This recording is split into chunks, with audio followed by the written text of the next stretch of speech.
joint meeting of the Cotati City Council and the successor agency to the former Cotati Community Redevelopment Agency.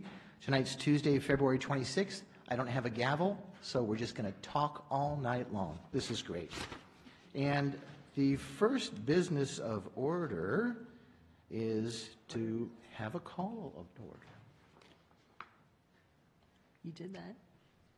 Now you mean a roll? I'm sorry, I meant roll call. That's really what I meant to say. Councilmember Moore? Here. Councilmember Harvey? Here. Mayor Delacho? Here. Vice Mayor Skillman? Here.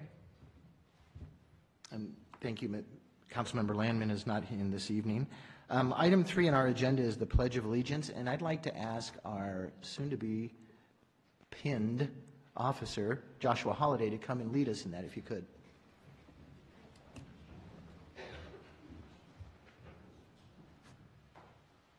I pledge allegiance to the flag of the United States of America and to the republic for which it stands, one nation, under God, indivisible, with liberty and justice for all.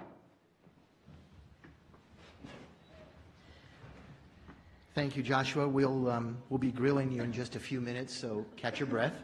This will be good. And our next item is the approval of minutes and notice of waiving of reading of all resolutions and ordinances introduced and or adopted under this agenda. So moved. Second. Motion is second. Is there any further discussion? All in favor say aye. Aye. Opposed? And we have one abstention with a 401 vote. And we'll move into announcements. Meeting orientation for new attendees or viewers. In conformance with the Brown Act and the adopted City Council rules, the meeting agenda includes items labeled as action items, where the City Council will consider the item and citizens are afforded the opportunity to provide comments relevant to the item being discussed. The meeting agenda also includes a citizens' business item, which is the designated place on the agenda where citizens have the right to say whatever they wish. The City Council may or may not choose to respond to comments as the government code allows. However, if the City Council declines to respond, it should not be perceived as giving credence to or agreeing with any statements that the City Council or its members believe are incorrect, misinformed, or purposefully biased. The City of Cotati has special open office hours on Monday evenings from 5 to 7 p.m. by appointment in the Community Development Department at City Hall as part of the Cotati Open for Business program. This program provides personalized assistance and information to developers, current Cotati business owners, and those interested in starting a new business within the city. The Rohnert Park Cotati Regional Library hosts events for all ages, including art exhibits, book clubs, and children's programs. All events are free and open to the public. For more information, you can call the library at 584-9121 or visit www.sonomalibrary.org. I kind of date myself when I say www, don't I? That's a little redundant these days. I'll cut that out. The Cotati Historical Society Museum is open regularly the second Tuesday of each month from 5 to 7 p.m. and Saturdays from 1 to 4 p.m. and also by appointment. For more information, call 794-0305. Citizens interested in receiving City of Cotati community alerts via text or email are encouraged to sign up at nixle.com or texting your zip code, which is 94931, to 888-777. And finally, the city offers a variety of recreation programs for all ages. See details on the web at cotaticity.org. Now we're at item 6, which is our honorary mayor portion of our agenda. And we have our honorary mayor coming back, Maddie Monroe. Maddie, if you could come up and report out on that little homework assignment we gave you a couple weeks ago.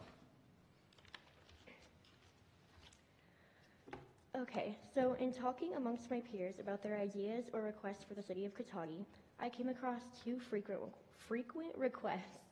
The first was the bike paths. They said that they are very overgrown and trashed. They also stated, and I quote, "They are so bumpy you almost need to ride a mountain bike on them."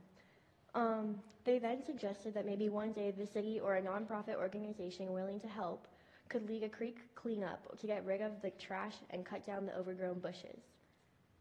They also suggested that in return they could grant community service hours to those high schoolers in need.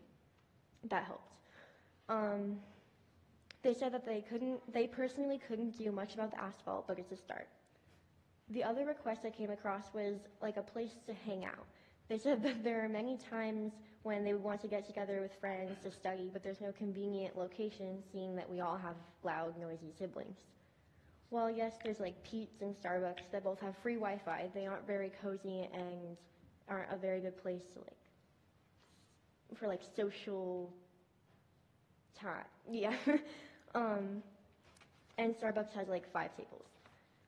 We thought that maybe if there was a spot in a place like downtown Katagi, where there are restaurants if you're hungry, or a park if you need to take a quick walk, many teenagers would be more likely to study and engage in face-to-face conversation, which is something most of us don't do very often anymore. With a cozy environment, there's a very high chance that people will visit Katagi, especially downtown, more often, and in turn would benefit the small businesses throughout the town. That's it. That's it. Well, that's good. No, that's excellent. Thank you. So, yeah, the bike paths, there's always work that need to be done. Certainly, the vegetation, which is something that, through a volunteer day, could easily be organized and has been organized in the past. So, and creek cleanups as well. So that's really good. Yeah, doing asphalt, you or I were probably not equipped to do that, but we have taken a comprehensive look at all of the paths in the city, and so now's a good time to kind of go back and see through, I don't know if that really would count in pavement management, if they're paved. Usually it's street related, but we can take a look definitely at some of those that maybe need some work done to them. And then the place to hang out. The police department's got really big, I don't know, it's just a thought. Yeah, it's, it was kind of a joke, but not really. I mean, there's a nice little spot there. Yeah, we don't really have anything that accommodates that, but maybe in talking with Ashley Wilson in our recreation department, maybe there's an opportunity where one of the classrooms could be utilized once a while, if it's one day a week or something, and go into the later afternoon hours. So great job. You did a good job with your homework assignment. I'm going to look to my right and my left eventually. I'll start with Councilmember Moore if you have any questions or comments for Maddie. Thanks, Maddie. Very nice information. I think we're hoping to eventually get something working with the rec department in reference to having some sort of a space. We had one previously prior to the economic downturn. So as we get more fiscally sustainable, I think we're all looking to get something along those lines. So not sure what that'll look like yet, but we certainly have heard that and are interested in doing that. So thank you very much for bringing that information. Councilmember Harvey. You added to that when you said close to restaurants and things and places to walk. We, of course, have a nice path around Folletti Park across the street, but would City Hall be close enough, do you think, to places to eat that it would be convenient? It's just a couple of blocks Yeah, that way. I think it would that be perfectly fine. There's also Uber Eats, I suppose that could be too, right? DoorDash, all of those.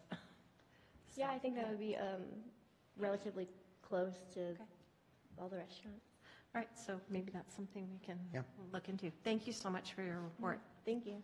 I want to congratulate you, Councilmember Harvey, on being with Uber Eats and Dash. That was like really hip. Very impressive. All right.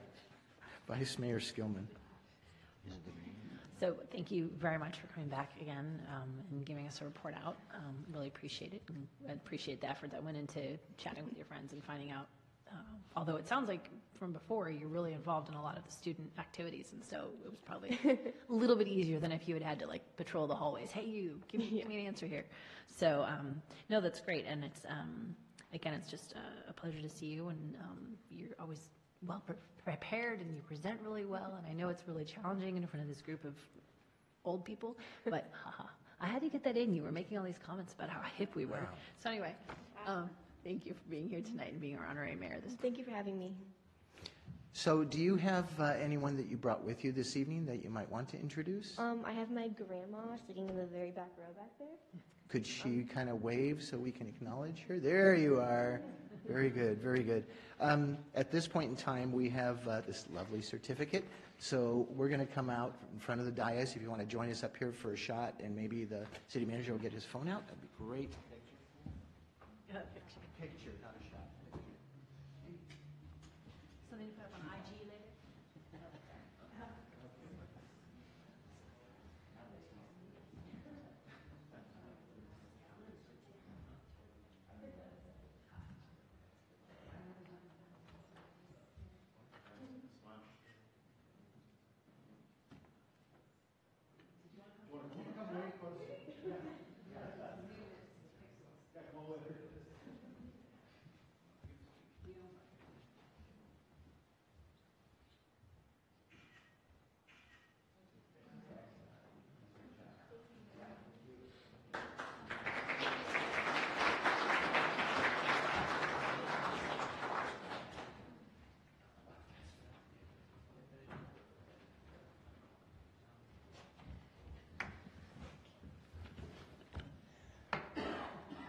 All right, now we're ready.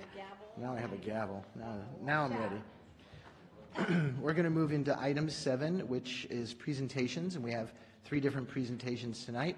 We're going to first start with the introduction and swearing in of Reserve Police Officer Joshua Holliday. I'll turn this over to the Chief. Come on up, Josh. Thank you, Mayor. Good evening, council members. So I'm very happy to introduce to you our newest Reserve Police Officer, Joshua Holliday, all the way up to the podium. You better watch out. The lieutenant was ready to kick you up there. So this is Joshua Holliday, and he is just a little background, he is a Santa Rosa High School graduate, where he excelled in Future Farmers of America, and apparently his passions were auto shop and welding. I don't know how that fits into law enforcement, but we'll find out. He also attended Santa Rosa Junior College, and he has his associate arts degree in social science and behavioral science. Like just about all of our police officers, he's a graduate of the SRJC Police Academy in Windsor. And he's a reserve officer, so he has outside employment.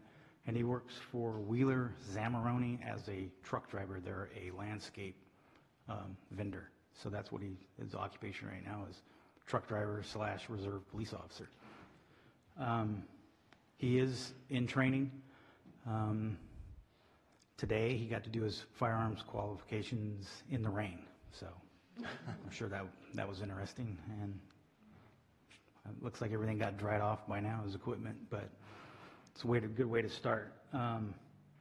So I'm going to give him the oath of office right now, and then he's chosen his best friend, Johnny, to do the badge pinning. So I'm going to come up and he's going to take the oath of office.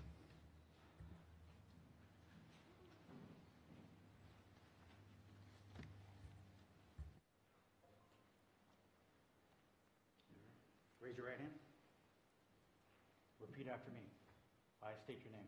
Josh Holliday, Do solemnly swear do solemnly swear that I will support and defend the Constitution of the United States that I will support and defend the Constitution of the United States and the Constitution of the State of California and the Constitution of the State of California against all enemies, foreign and domestic, against all enemies, foreign and domestic, that I will bear true faith and allegiance that I will bear true faith and allegiance to the Constitution of the United States to the Constitution of the United States and the Constitution of the State of California, and the Constitution of the State of California, that I take this obligation freely that I take this obligation freely without any mental reservation or purpose of evasion, without any mental reservation or purpose of evasion, and that I will faithfully discharge and that I will well faithfully discharge the duties upon which I'm about to enter. the duties upon which I'm about to enter. Relax. Done.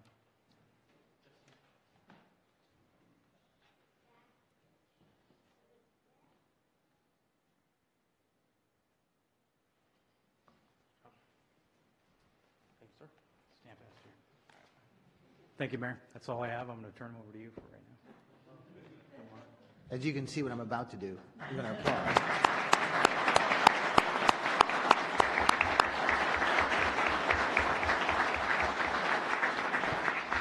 So, do you prefer Josh or Joshua? I prefer Josh. Okay, because if I call you Joshua, that means I'm going to give you some really nasty questions. But first, we'd like to really hear a little bit more about you. We heard a little bit from the chief, but anything else you'd like to add to it? Not really that I could think of. Kind of boring. Well, I mean, I won't do this, but I could open it to the audience to see if any of your friends or family have things they want to talk to you about you. Not a bad idea. No, I'll refrain from this meeting. We'll see how, I'll probably get pulled over tonight on the way home or something now that I said that, right? We're going to just go around the table here and see if there's any questions or comments. And again, congratulations. But start with Vice Mayor Skillman. Well, thank you for being here tonight. I know it's a little intimidating, especially with us in front of you and all these people behind you, but this is quite a crowd that you've brought, and that really is a testament to who you are, and that actually speaks volumes, even if you're wanting to be a little bit shy about sharing your boring life, as you were saying. But it's really great also to have somebody who has that local background and that knowledge. I mean, I think it's great when we can bring people from outside as well, but if we have somebody who's really got that local feeling for the neighborhoods and, you know, what to know about, and that's really a great advantage. So thank you very much for your service, and we look forward to many years of having you contribute positively to our community. Thank you. I look forward to contributing. Councilmember Moore. Welcome, Josh. You got a pretty good force that you're going to be working with. You got a great chief and great lieutenant. I look forward to seeing you blossom in your career, and welcome. Thank you. Vice Mayor Harvey. No, Councilmember Harvey. Well, welcome, Josh. And I know that it took a lot to get to this point, and I can tell that you have a lot of support from your family. So that's wonderful, and we are very happy that you've chosen Cotati to be with, and look forward to you having a long career. So without going into extended family, do you have any immediate family members you'd like to introduce tonight? Sure. On the second row at the end is my dad, Mike. Next to him is my mother's boyfriend, Todd, my baby sister, Destiny, my mother, Susan, and my grandmother. Excellent. All right. And Johnny. I mean, he pinned you. You got to give him a little credit. He is a brother to me, so. Oh, okay. All right. Well, that's good too. That's good. Yeah. Again, you know, congratulations, and you know, we hope we have a little piece of paper you're going to sign when you go back to the station that says, "I will commit to staying here 25 to 35 years." Okay. So these guys will take care of you, I'm sure. But congratulations, and thank you very much for being here. Thank you. I'm happy to be here.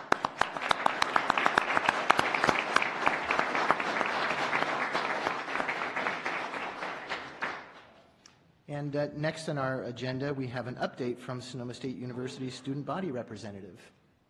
And is that person here? Flood it out. Yeah. I don't see anybody here. Okay. And by the way, if people were here for Joshua, and we really appreciate it if you stay around, but you're not committed to staying here. So if you do need to leave, you know, please feel free to do so somewhat silently as you go out. And Joshua's the first one to get up, of course. So. There we go. That's excellent. But yeah, I mean, thank you folks for being here this evening, but you can follow him right out.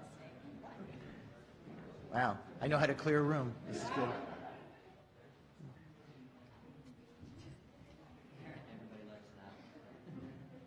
I have a feeling some of these people weren't with Joshua.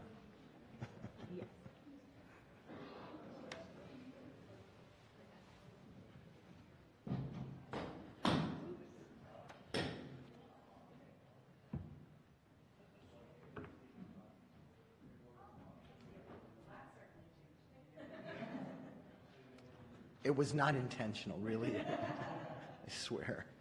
And they're pretty quiet out there in the hallway, but the chief will escort them out if they do get a little rowdy. So let's go to item C now, which is a presentation on local minimum wages. And is someone going to start that presentation? We have it in the form of a presentation to start with, so.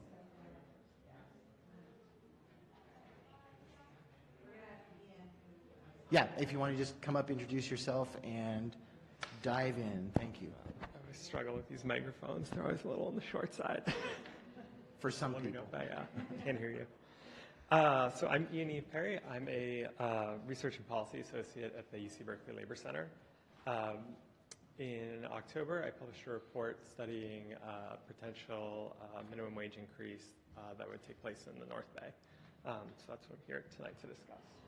Tonight I'm going to talk to you a little bit about the results of that study, looking at kind of a $15 minimum wage by the year 2020 here in the North Bay, and then talk a little more broadly about the state of academic research on minimum wage increases.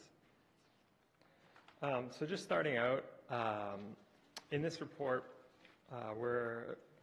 we've looked at, or me and my team at UC Berkeley have looked at the effect of a $15 minimum wage in North Bay, which we're defining as Sonoma, Marin, Napa, and Solano counties.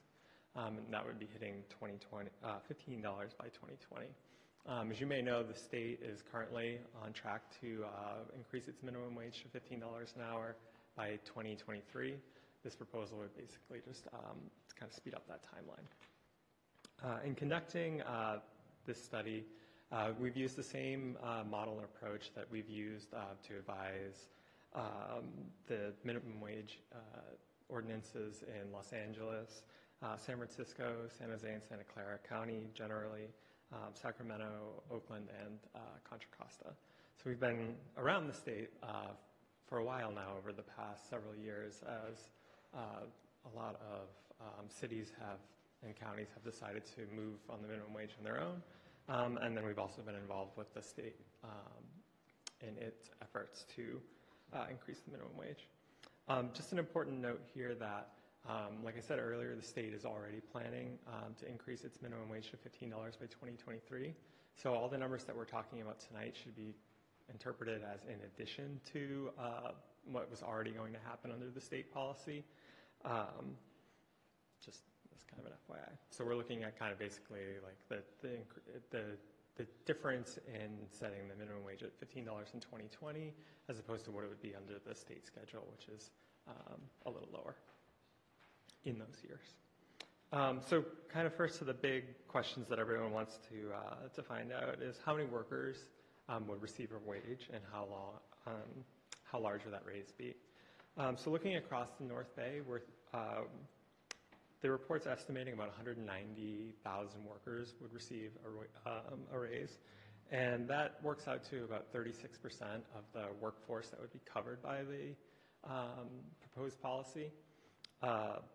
That's slightly different than the overall workforce in the North Bay area because cities and counties don't have the ability to set a minimum wage for state or federal employees, so the workforce that would be covered by this policy is slightly smaller than the overall. Annually, we're seeing that this would come out to about a $2,900 raise for the workers who would receive a pay increase.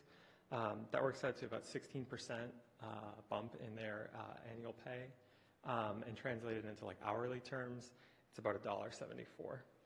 Kind of in total, this would bring about $565 million in increased wages to workers in the North Bay. So a little information kind of about who the workers that would be receiving these raises are. 94% are 20 years old or older, so only 6% would be teenagers.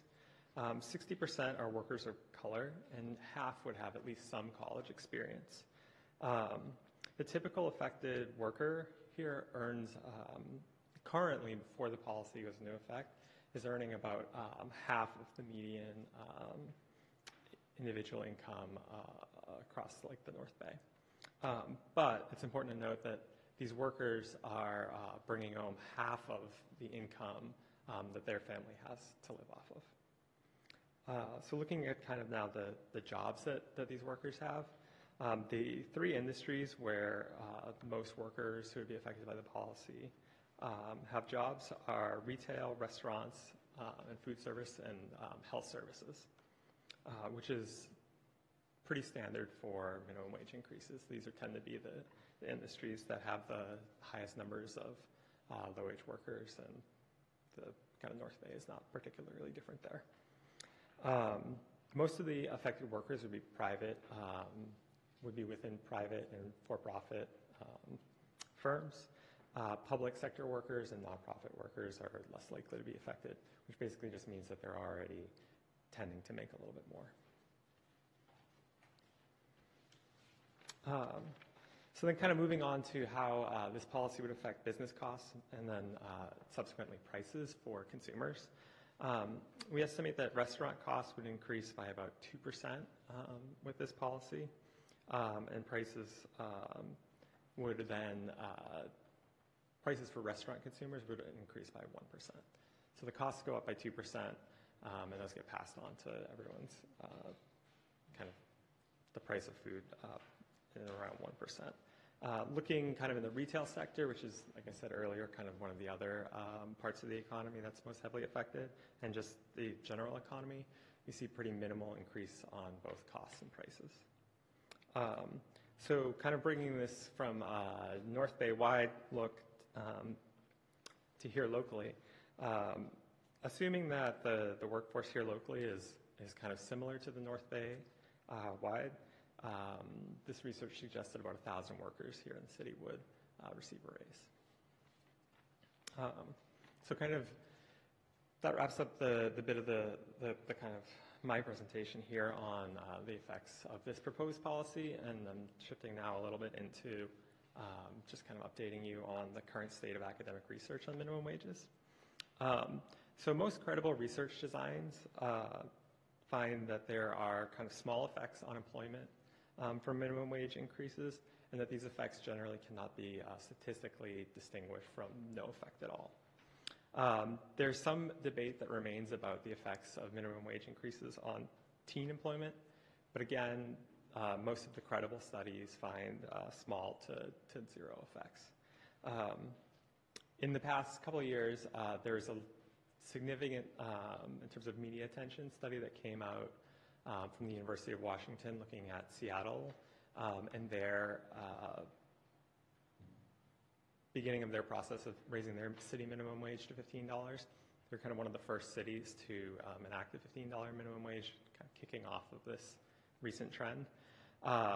The results of the first study that came out of that research project kind of showed results that were contrary to the consensus to that point, in that the minimum wage increase in Seattle in this first study presented results that kind of showed a negative effect on employment. The results that they had were kind of well outside the norm or the range of previous studies. And in my opinion, and in many other kind of researchers in this area, there were some methodological issues with that study that kind of led to incorrect results in that direction. Subsequently, in the past year, that same research team has followed up with a second revision of that paper, a second paper in that series, where they're finding results that are much more similar to the overall body of literature, in that they're showing a very small to kind of non-existent effect on employment for the city's workforce. So all of this kind of raises the question of why the effects on employment are so small. It seems maybe counterintuitive that if you're raising the price of something, say labor, that it wouldn't change kind of the amount of it that is out there. And the way that we think about this is kind of splitting the effects into two separate buckets. So the first kind of effect of this is on the cost of workers themselves. And what that does to businesses. So we start out with this by looking first at kind of research on what happens to productivity and turnover of workers when there's a minimum wage increase. And there's evidence here that productivity does increase and turnover decreases. This partially offsets then some of the higher costs and wages that employers have to pay. because their workers are then more productive, and they spend less on replacing workers who take new jobs. That being said, there's still costs left over that increase the payroll of businesses. Our model suggests that the way that businesses kind of cope with this higher cost level is to increase their prices. And it's important to remember that when something like this happens, it's affecting kind of all businesses in the area at the same time. So they're all raising their prices together kind of at the same time.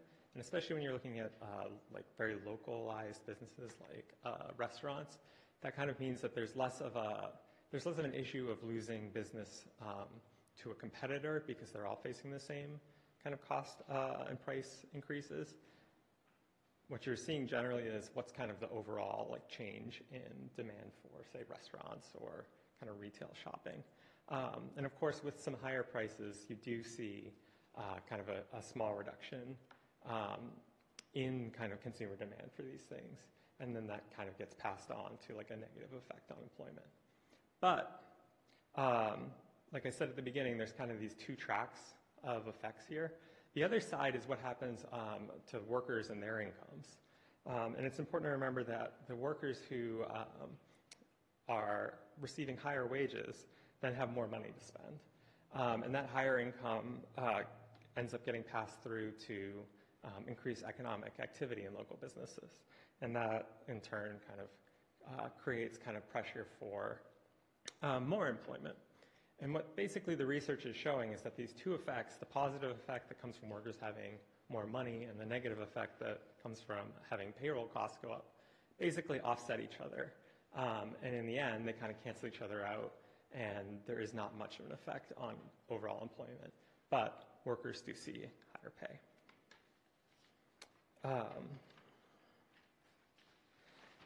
Looking kind of just beyond some of the questions about pay itself directly and then employment levels, pay increases and minimum wage increases have been linked to reductions in poverty, income inequality, and the use of public assistance programs. There's also research that suggests that minimum wage increases can improve health for workers and for their children, and also that minimum wage increases can boost the academic and then later labor market success of their children. So kind of wrapping up and looking at the bottom line here, the study has found that for this proposal of $15 by 2020 in the North Bay, that we would expect about a $3,000 annual pay increase for about a little more than a third of the workforce. Drawing from the body of academic research on effects on employment, we are not expecting significant job loss from this proposed policy. There are kind of some ancillary effects that show themselves in like decreases in poverty, decreases in income inequality and public assistance usage, and then improvements in kind of health and work and academic outcomes for workers and their children. So that wraps up kind of my section of this report. I'd be happy to take any questions about the report or the research now, and then anything that's more specific to the proposal that is at hand is probably better directed to the coalition. Great. No, I appreciate that, and we'll see if we do have some questions, and then we'll also open this up for additional public comment. I'm going to start with just a couple of questions. I just want to make sure I had written some of these numbers down. So it was about a $2,900 increase. Now, was that annually? Yes. Okay. So it's not really a large sum, in my opinion. You know, $3,000. Well, for these workers, that would amounts to about a 16%. Yeah, and that's a big deal. No, absolutely. Yeah. I'm not wealthy. I'm just saying it just didn't. I was expecting a bigger number, I guess. And also, it's important to note that this is on top of what the state's already doing. So right. There's already been kind of an effect coming through that would, as a result of that state increase to raise workers' pay, and this would be on top of that. And how many, I know I read somewhere in the packet, I thought there was about 5 or 6 cities, but how many cities, and is it Marin and Sonoma that the focus is on right now when you talk in North Bay? I Or think is it a that's little probably a broad? question that's Oh, better that's answered okay. by the That's coalition. okay. Then I'll like one of those answers later. That'd be perfect. So just store that one. Let me just go around the table here and see if there's additional questions, and then we'll get some comment. Councilmember Moore, any questions on the presentation? Yes. Did you say Jenny? What's your name? Ian. Ian. It's really, the proposal is really, or the idea is really just an acceleration of the state increase to 15. Yeah, you could think of it that way. I mean, I think the coalition might have some kind of comments on how else to think about it, but from the purpose of what I looked at in my report, yeah, that's a fair way to characterize it. Okay. And we didn't have a exodus of businesses moving to communities that didn't have the. No, so the colleagues studies. of mine at UC Berkeley at the Center for Wage and Employment Dynamics actually just finished a study on 6 larger cities that recently enacted local minimum wages.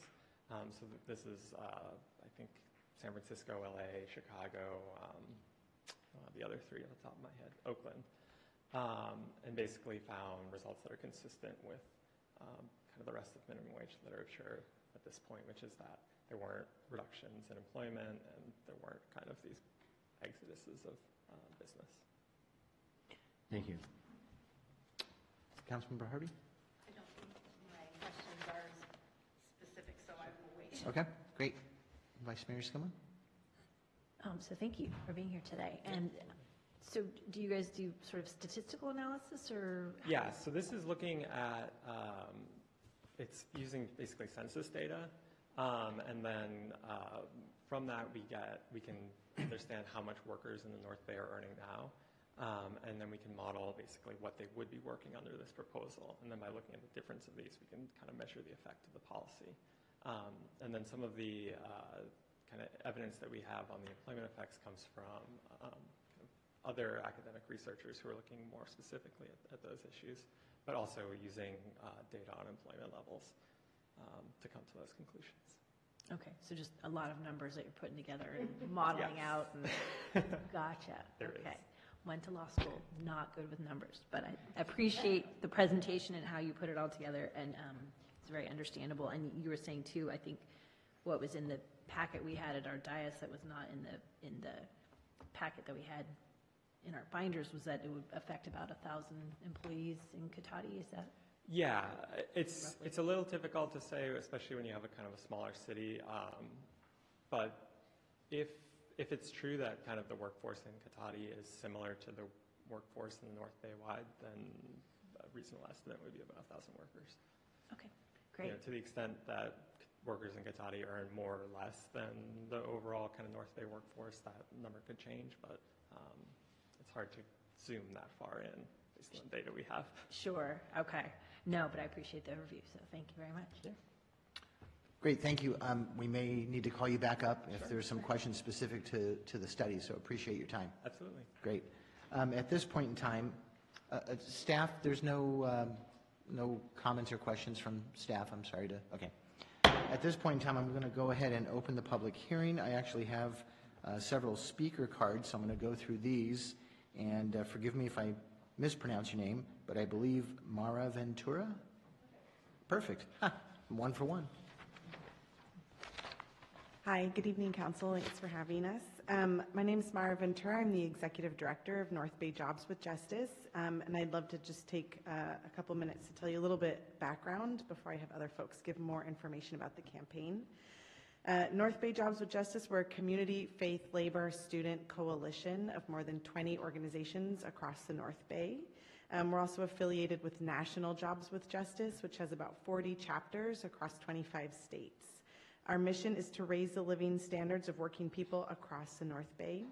We are collaborating in our minimum wage campaign with the North Bay Labor Council, which is comprised of 70 unions representing more than 70,000 workers in North Bay and who's affiliated with the National AFL-CIO.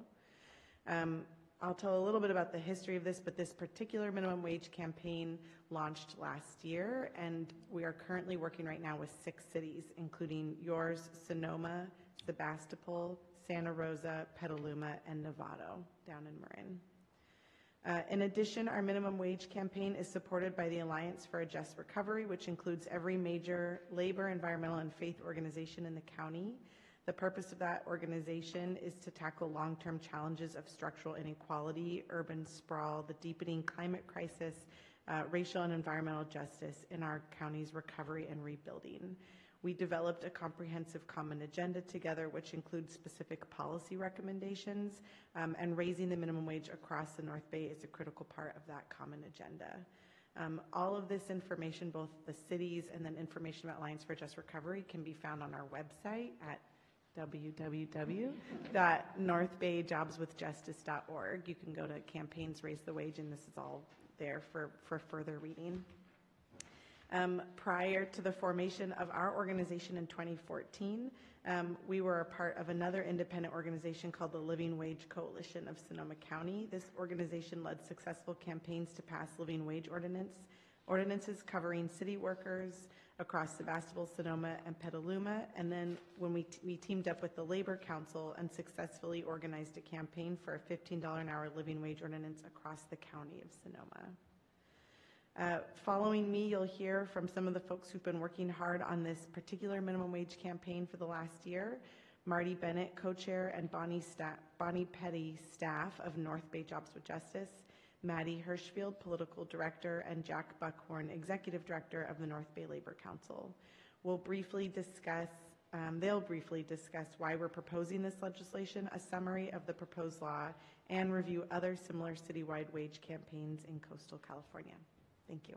Great, thank you very much. The next speaker card I have is indeed Marty Bennett.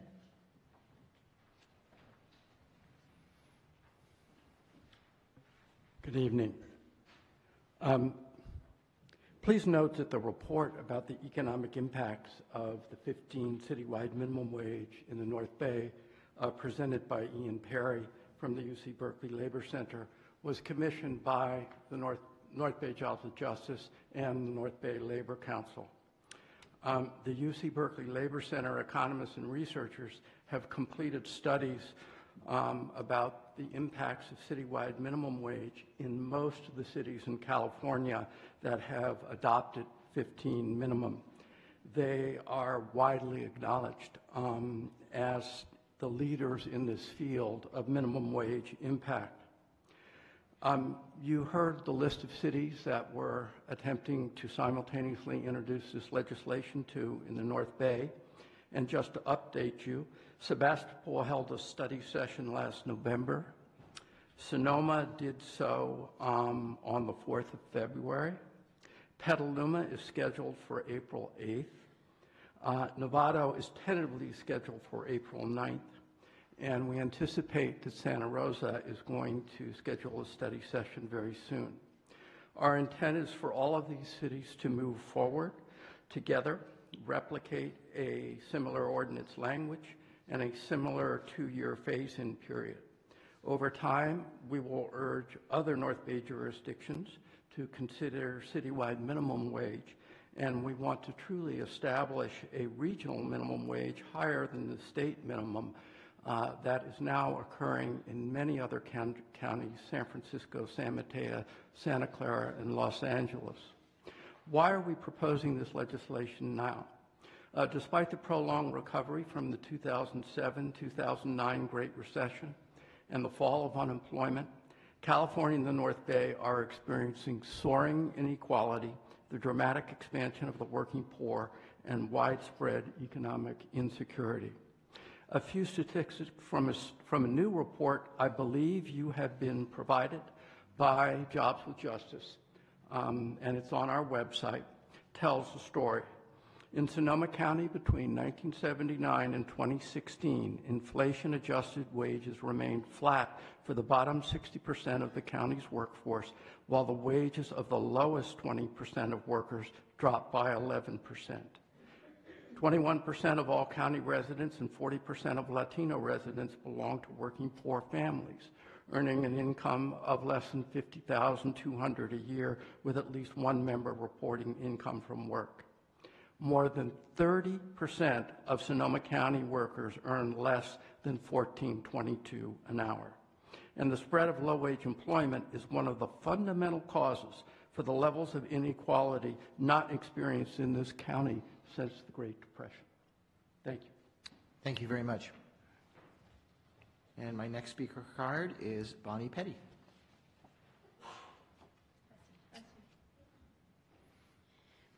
Thank you for having us tonight.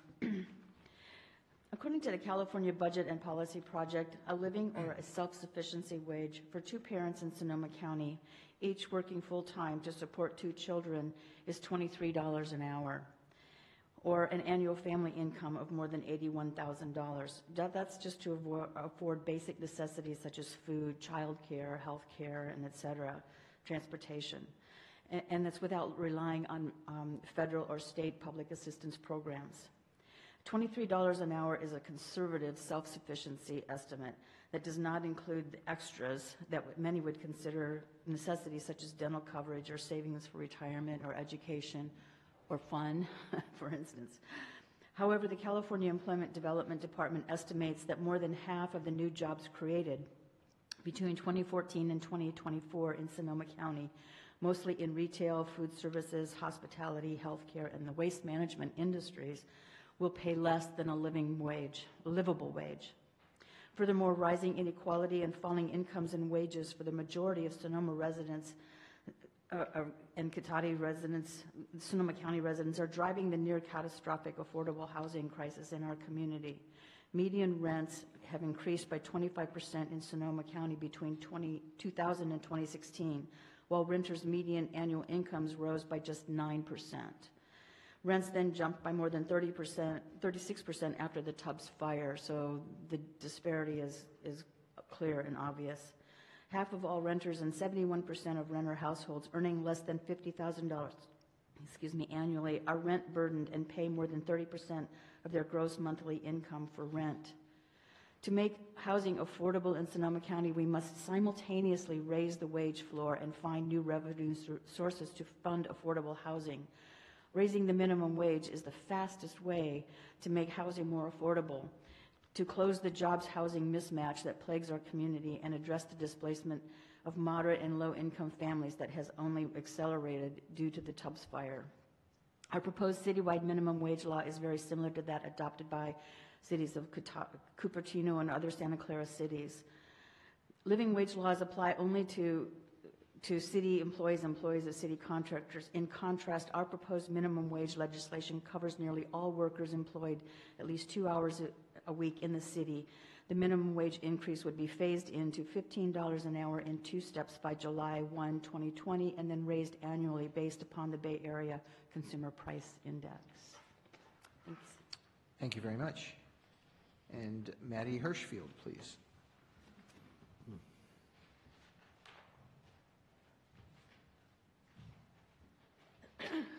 Good evening, Mayor and council members. It really is nice to see you all. Janet says hello. Maddie Hirschfield, Political Director with the North Bay Labor Council. I'm also a resident of Cotati.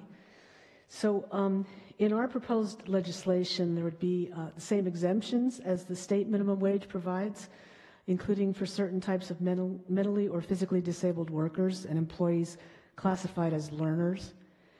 Federal, state, county, and school district employees are also exempted from the citywide minimum wage laws. There are 3 myths involved with minimum wage laws that I'd like to address. First, small business, and I think this was addressed a little earlier, small business does not employ most minimum wage workers. According to the National Employment Law Project, large firms with more than 100 workers actually employ 2/3 of the minimum wage workers that there are. Second, most minimum wage workers are not teenagers, just out for a little extra money. The UCB Labor Center report finds that workers who will benefit from our proposed legislation are an average of 33 years old and contribute half to their family's income. Approximately 1,000 to 2,000, that was addressed a little earlier in the questions, low-wage workers in the city of Cotati would receive a wage increase if the city adopts this $15 minimum wage. Third, raising the minimum wage will not cause businesses to leave the city or increase unemployment amongst low-wage workers, which I think you addressed.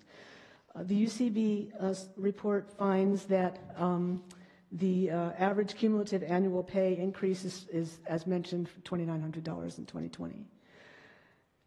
Extensive research demonstrates that when low-wage workers receive increased wages, they spend that money locally for basic necessities. Increasing the minimum wage for Cotati and the entire North Bay will be a direct economic stimulus for the local economy that will benefit small business, create more jobs, and yield increased sales tax revenue for the city.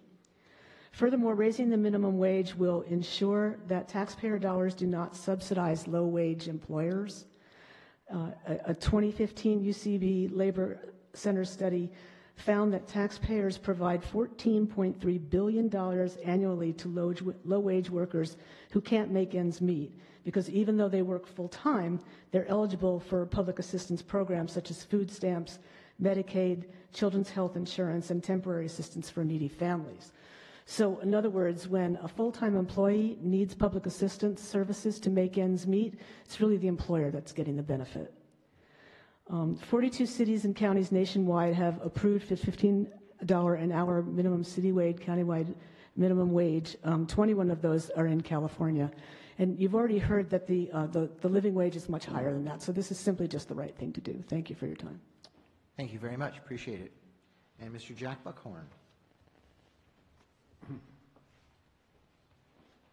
Good evening, Honorable Mayor Del Orso, council members, and city staff. My name is Jack Buckhorn. I'm the Executive Director of the North Bay Labor Council, and I'm here to pick up where Maddie left off with her comments. The city and county of Los Angeles, plus Santa Monica, Pasadena, Long Beach, have adopted a $15 minimum wage by 2020. In the East Bay, Berkeley, Emeryville adopted $15 an hour in 2018.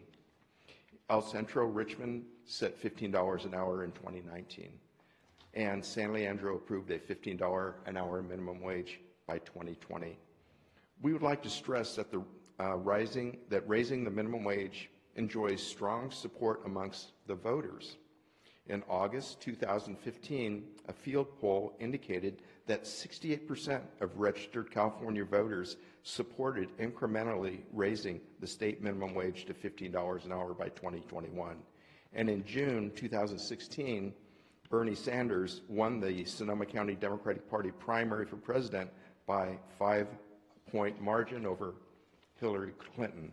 A federal $15 an hour minimum wage was an important part of his platform. Just last month, Sanders introduced the Raise the Wage Act to Congress. The bill would gradually raise the $7.25 an hour federal minimum wage to $15 by 2024. The Raise the Wage Act is now co-sponsored by 181 members of the House and 31 members of the Senate. California Senators Dianne Feinstein and Kamala Harris are co-sponsors, as well as Congressmen Huffman and Thompson. We want to emphasize that the movement to raise the minimum wage has rippled up from the local level to the state level. At the local level in California, 25 cities, including Sebastopol, Sonoma, and Petaluma, and 7 counties, including Sonoma County, approved living wage laws, and the cities of San Francisco, San Jose, and Los Angeles passed $15 citywide minimum wage legislation prior to the state of California implementing a $15 an hour minimum wage in 2016.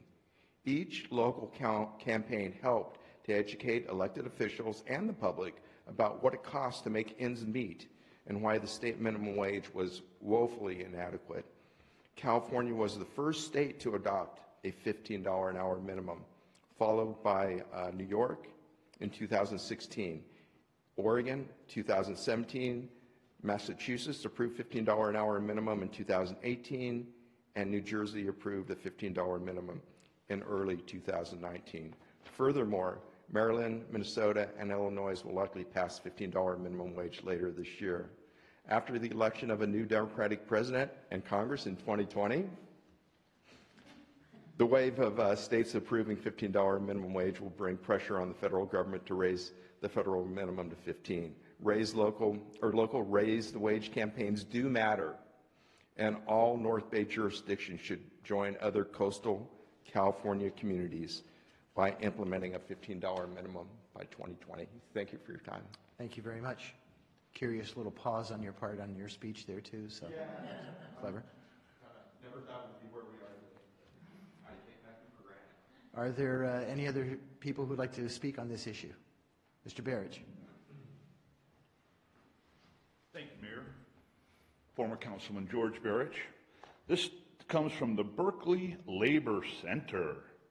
All righty, Berkeley again. This sounds like a real job killer. Nothing new about this type of propositions. Teenagers will be hurt the worst, or hurt the most, teenage workers. It's obviously going to raise prices, affecting everything across the board. Nothing will be spared. Even housing will go up in price because of this. This is the Soviet model of government, of price and wage controls. This is classic Soviet socialism at work. How's that been working for us in Venezuela? When prices go up, the poorest suffer the most.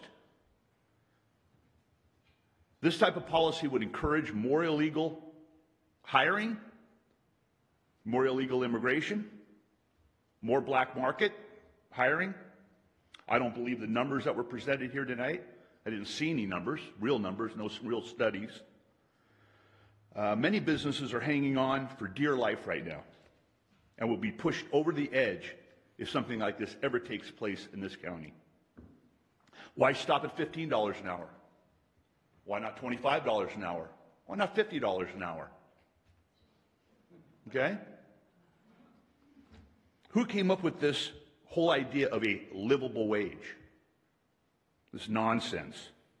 Only free markets can raise the standard of living for workers and achieve full employment. This is all part of this Green New Deal, which is really a Red New Deal disguised as green. In the Green New Deal, that this is really a branch of here, anybody who does not want to work will get a livable wage. Oh, yes. You won't have to work to get a livable wage. How's that going to work? Who's going to pay for that?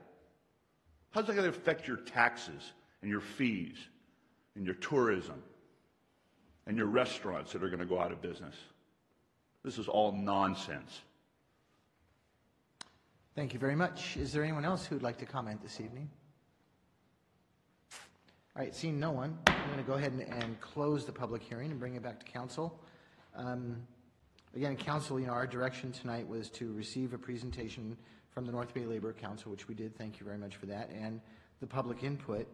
And it's now our turn to provide direction to staff and what the next steps would be.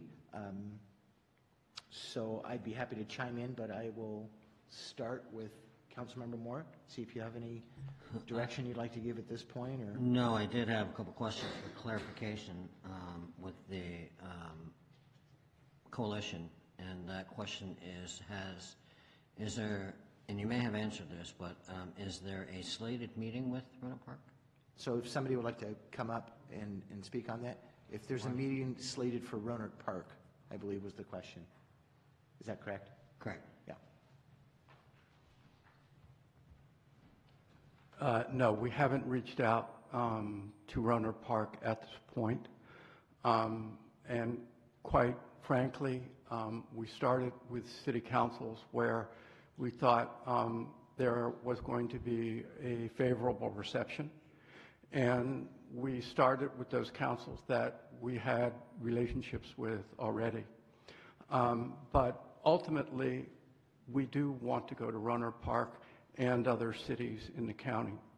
And we also want to go to San Rafael, San Anselmo, and ultimately to Marin County and the county of Sonoma.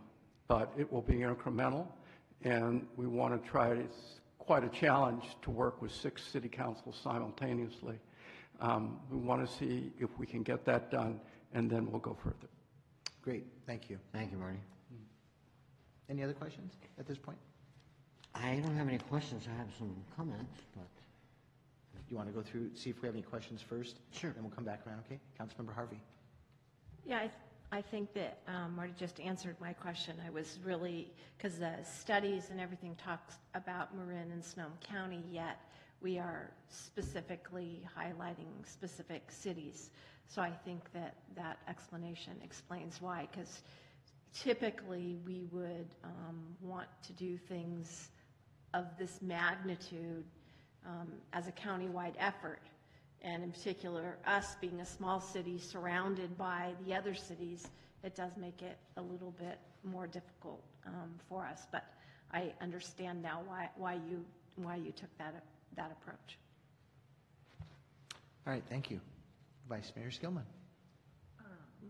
I don't have any questions, but I was just going to clarify too, the study that is being referred to and was presented to us is in the packet pages 33 through 74. Thank you. All right, thank you for that. And yeah, I think now is the time to, I have no further questions at this point.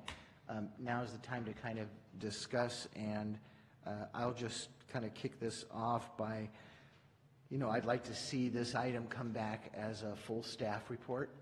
And I don't know if timing is an issue. Would be curious to hear maybe about that, if it is indeed a necessity. But I think it would be good to do that. But I would also be very interested, before it comes back to us, that there is outreach to the community, specifically the businesses. I would like to hear their input. You know, I'm hearing when there's a 2% increase, then, you know, typically with businesses, they just pass that cost on to the consumer.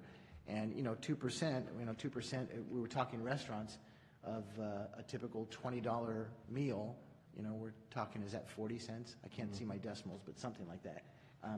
I would say moderately, relatively insignificant. So, so I think, you know, if it's a subcommittee, or if there's just one council member that would, you know, maybe pair up with a staff person and just go out and do some outreach, maybe we do it through the chamber, just something like that. I think if we're going to push this forward and have it come back as a staff report, I'd like to see us do our due diligence and get some feedback specifically from businesses, because I think it may come as a shock to them to start with, but once you dig a little deeper, maybe it's something they could all tolerate. So I don't know how people feel about that, and feel free to chime in. Well, I'd like to know a little bit more, and maybe one of these fine folks can answer a little bit more about what was discussed in the study sessions that have been held.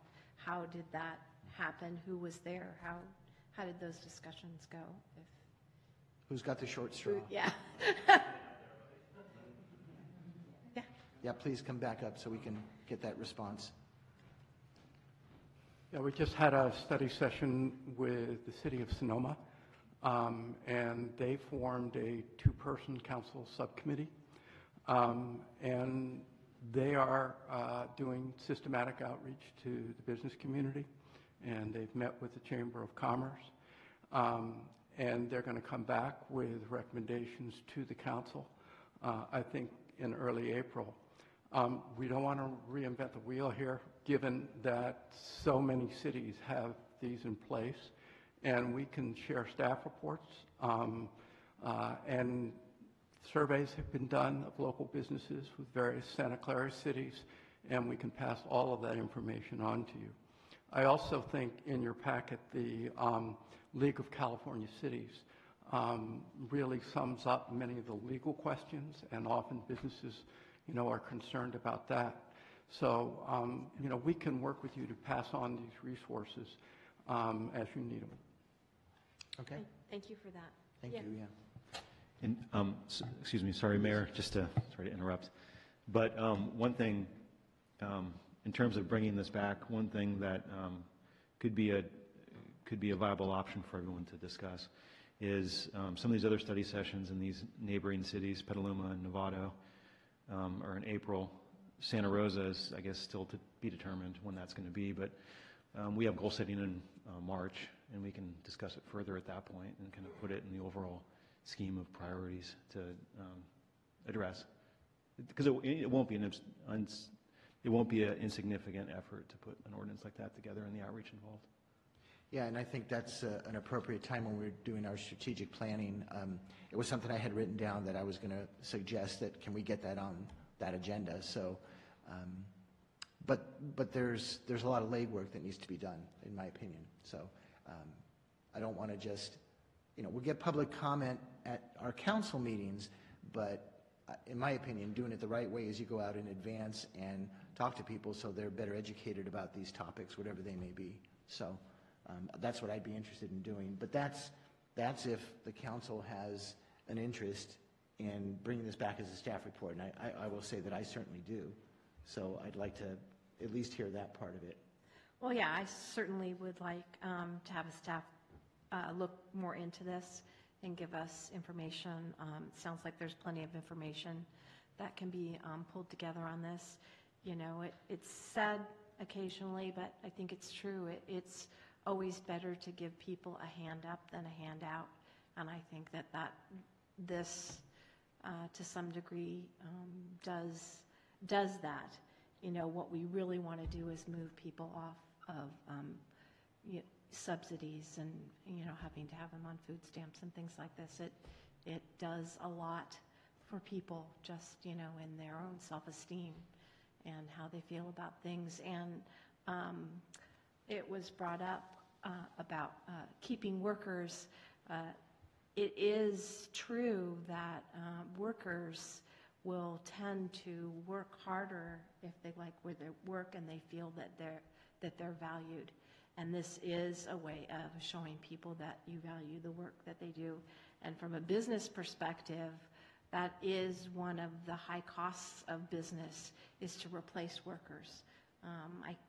The statistician probably knows these numbers, but it's a really high number every time you have to replace a worker. So I think that keeping workers there, I think, is always a good thing. So I'm supportive. All right, Councilmember Moore.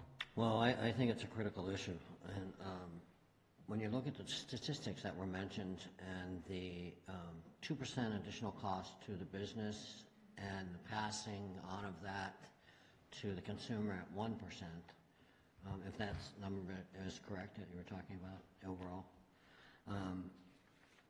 to me, it seems like that's the cost of doing business. And I think that it's a critical issue that if we can try to accelerate this. It already is going to be in place, but if you look at that economic output and what that might generate a couple of years sooner, it could be a tremendous offset. So I would be inclined to say I would like to see maybe even a subcommittee on this, and then with that information from that subcommittee brought to the strategic planning in March. That'd be great. All right. Thank you for that. Vice Mayor? Thank you.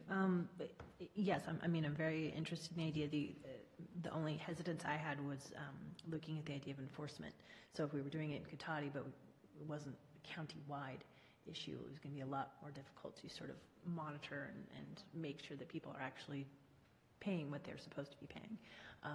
So that was just one of the things that had stood out to me, but definitely would be interested in having a subcommittee or more outreach as well to the businesses and just see who may be affected, who is completely on board once they get the information that they have. I think that would really help a lot. So it wouldn't be, like you were saying, better to get out in front of it and explain to people what we're hoping to accomplish and why, rather than sort of a mandate for this is what we're doing. Right. So. If I may, I looked at that issue regarding enforcement, and the state will have the enforcement on the gradual increase to 2023, I think the year is. And so you would have an enforcement issue for the city of the difference between what it's already going up to and the accelerated rate, which I think would be minimal. So am I hearing from you that, as the other two council members have stated so far, that you're interested in seeing this come back as an agenda item? Yes, and I like the idea of it coming back to strategic planning. Okay. So that strategic planning meeting is March 27, if I'm not mistaken. So that would be a short time away, needless to say.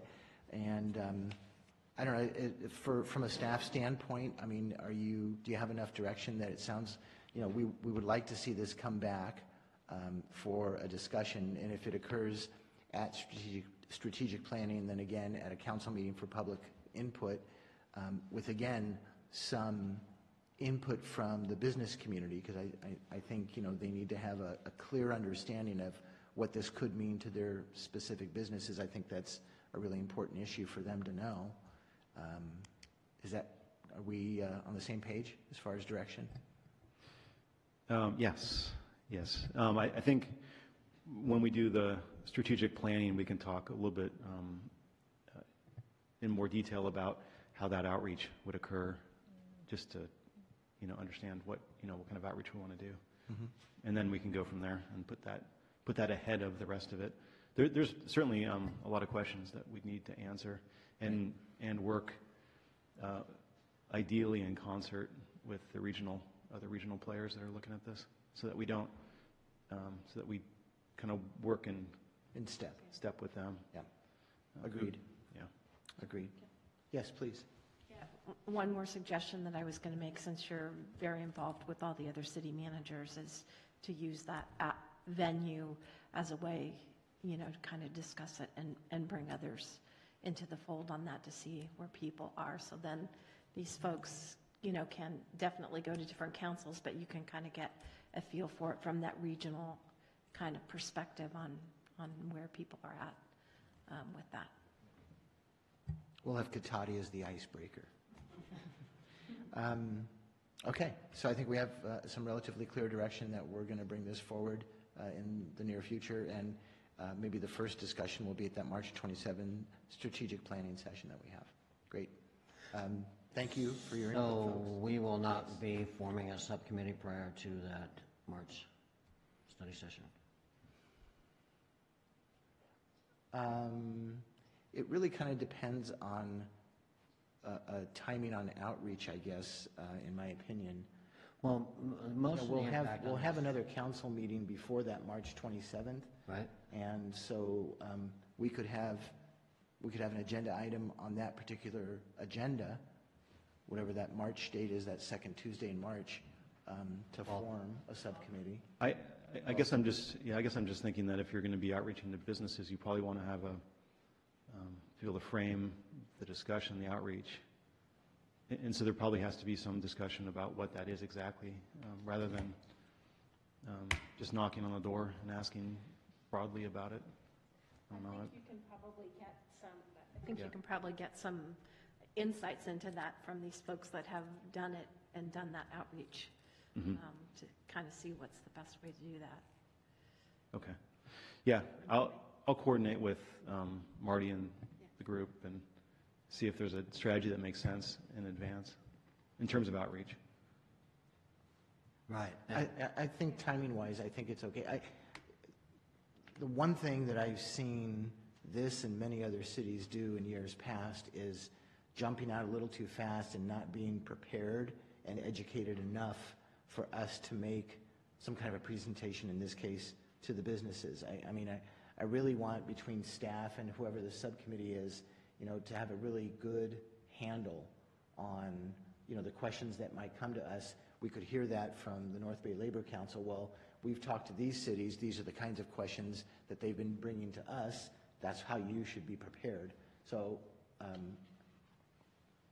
I think in the next couple of months, this can come together nicely, but I think it needs to be done right. And I want to be very strategic about it.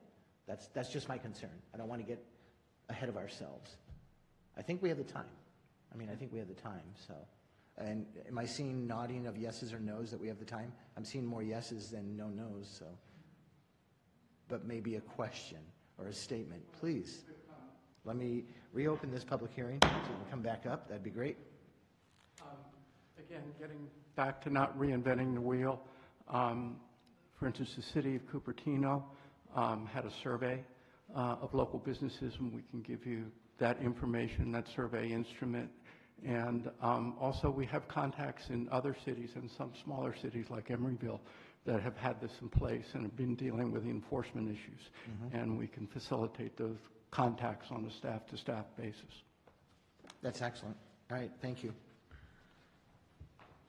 Okay, directions clear to staff? Any further comments from? Oh, I saw a quick nod and I turned away. Yeah, but I you just- didn't see the other part. No, of the I block. didn't. I don't need to. Don't need to. It's all good. Statistics on this were just amazing. Yeah, yeah. Any last comments from council? Are we moving on?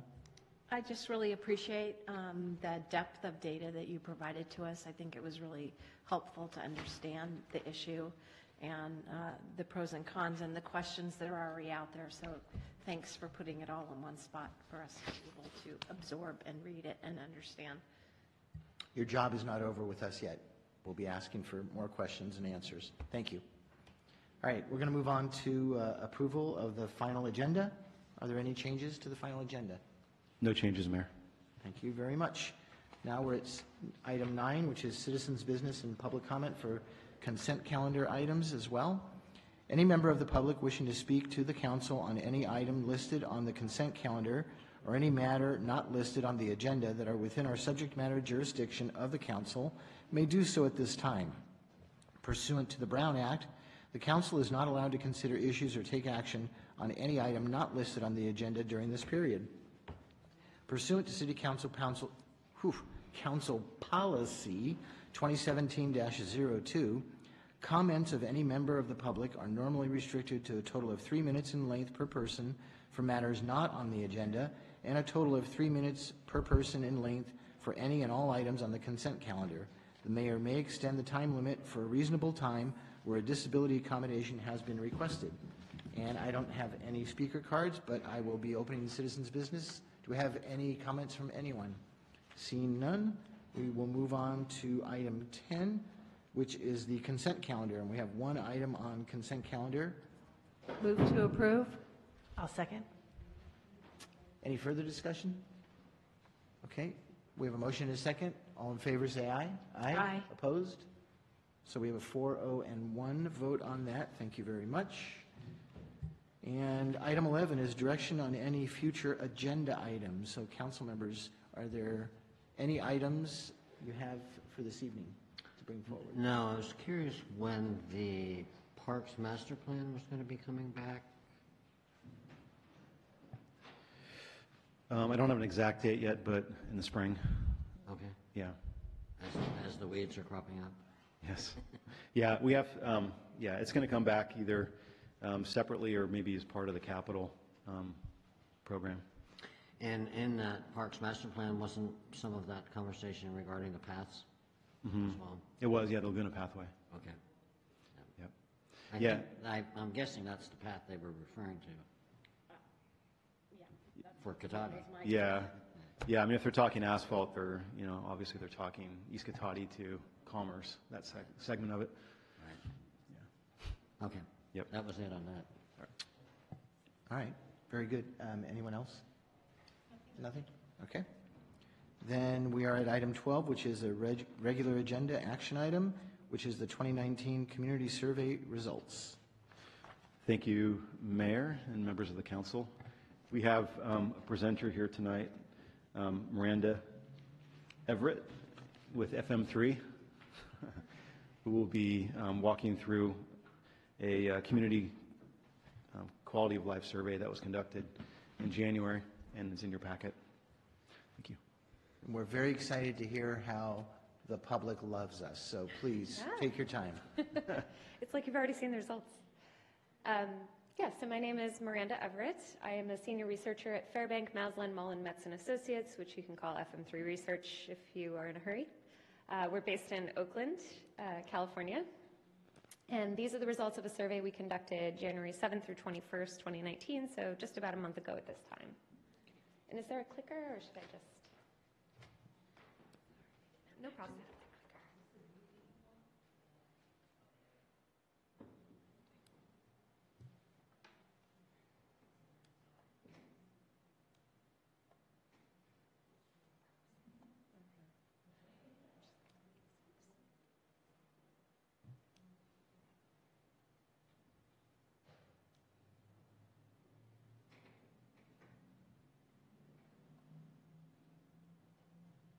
Perfect.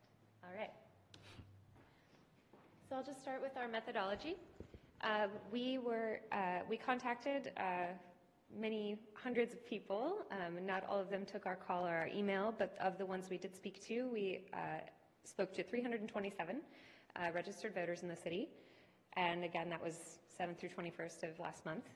As I mentioned, that was conducted both online and over the phone, and that was both landline and cell phone. It's kind of impossible to do without cell phones these days.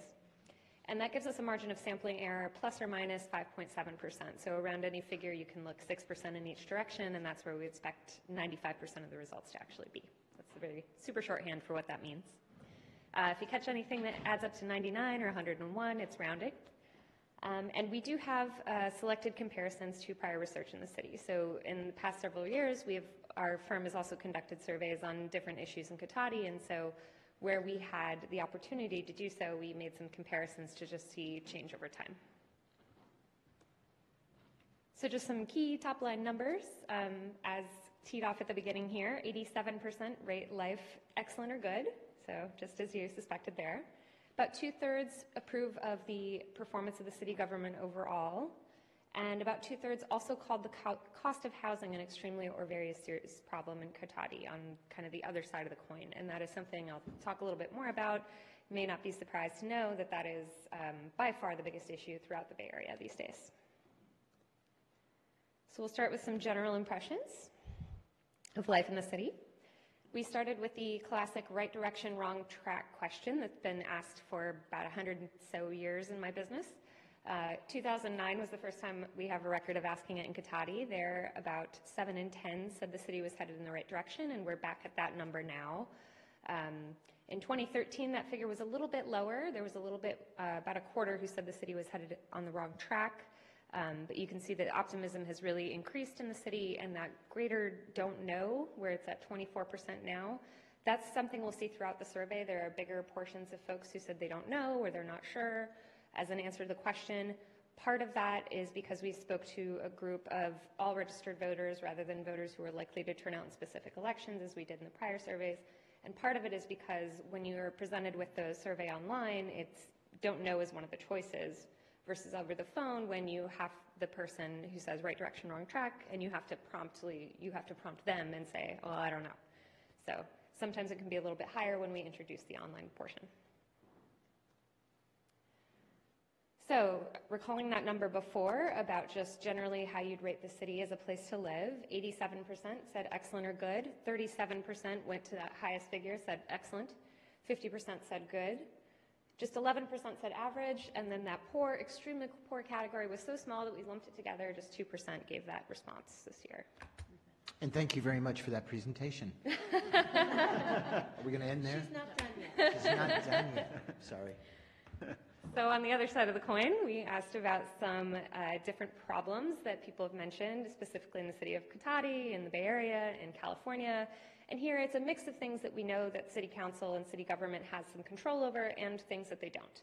And here we just want to get a sense of what are the issues that are really concerning people, where's the intensity, that dark red, extremely serious problem versus the extremely very combined on the side there that we ranked it by. So here we go. So there's really just two issues in the top tier, and that is housing. If you've lived in the Bay Area for 5 minutes, you probably know that housing is a serious issue. Done surveys in Oakland and San Jose, Berkeley, San Francisco, throughout the Bay, and even as far out as places like Sacramento, Fresno, et cetera, just throughout the state, really, throughout the West Coast. Housing is more and more of an issue, and cost of healthcare, cost of living, really emerging as a strong concern. And here we saw that that was by far a bigger concern than anything else. So the good news relatively is that you have a real drop-off after that, 12% calling an extremely or very serious problem for the next one on the list, and that has to do with traffic. So we asked about it both in terms of highways and in terms of local surface streets and roads, just because of the difference in what the city can really do much about. A little bit more concerned about highways than local streets and roads, but again, we're 20 points down lower in level of concern. So this is really just well behind the issue of housing. Things like potholes and street maintenance, also in that tier with traffic, speeding, same thing. The amount people pay in local sales taxes, we've asked in prior years, so we wanted to compare that, just a sense of how people feel about that tax piece locally. Not too much concern. You'd see that not too serious a problem in blue is 43% plurality there. So really not a lot of anxiety about that in particular. Even further down the list are some other concerns that we asked about. Way at the bottom there is crime in general, just 5% calling that an extremely or very serious problem in the city. More than half, calling it not too serious a problem. Number of police on duty, park maintenance, waste and inefficiency, condition of the local economy, things like that. Just really not big levels of concern there. Where we do see something that stands out to me is both on waste and inefficiency in local government and long-term financial stability. The size of the gray bar, the don't know, is pretty high there. And that just kind of indicates that folks are being honest with us and, you know, they're not watching those things too closely enough to give kind of a rating to it, but they do want to, you know, they don't want to say it's a big problem because they don't know. But they don't want to say it's not. So some comparisons year over year. The down arrows show some trends declining over time, which in the sense of these being problems is kind of a good thing. So crime has steadily become less of an extremely very serious concern in the city. The waste and inefficiency and condition of the local economy has also eroded. I think that makes sense given that 2009 was a very different time for the country and for the region. And then a number of items have really declined just in the last 6 years in the city as well. So stepping back to look at views of local government. So here we ask voters whether they approve or disapprove of a variety of departments in the city. The approval ratings for the police department are quite high, 82%, just 9% disapprove there. Where you start to see a little bit less satisfaction or less approval is down at the bottom there for planning and building, but that's driven by that 31% who don't know. Those are folks who maybe haven't had to apply for a permit recently and just are being honest that they don't know enough to say. Not a huge amount of dissatisfaction there, but the disapproval rating is a little bit higher than in other departments, I think, also driven by that kind of housing and building and growth anxiety that we see throughout the Bay. Ratings for City Council, 61% approve, 10% disapprove.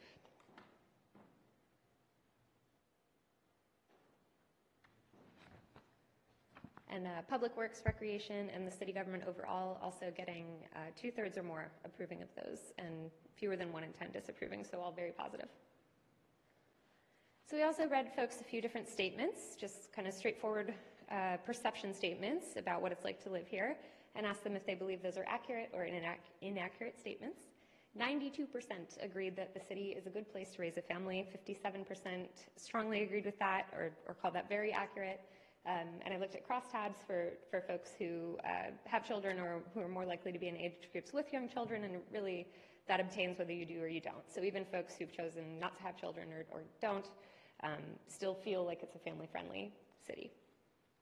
Just behind that is Cotati provides a better quality of life than other neighboring cities.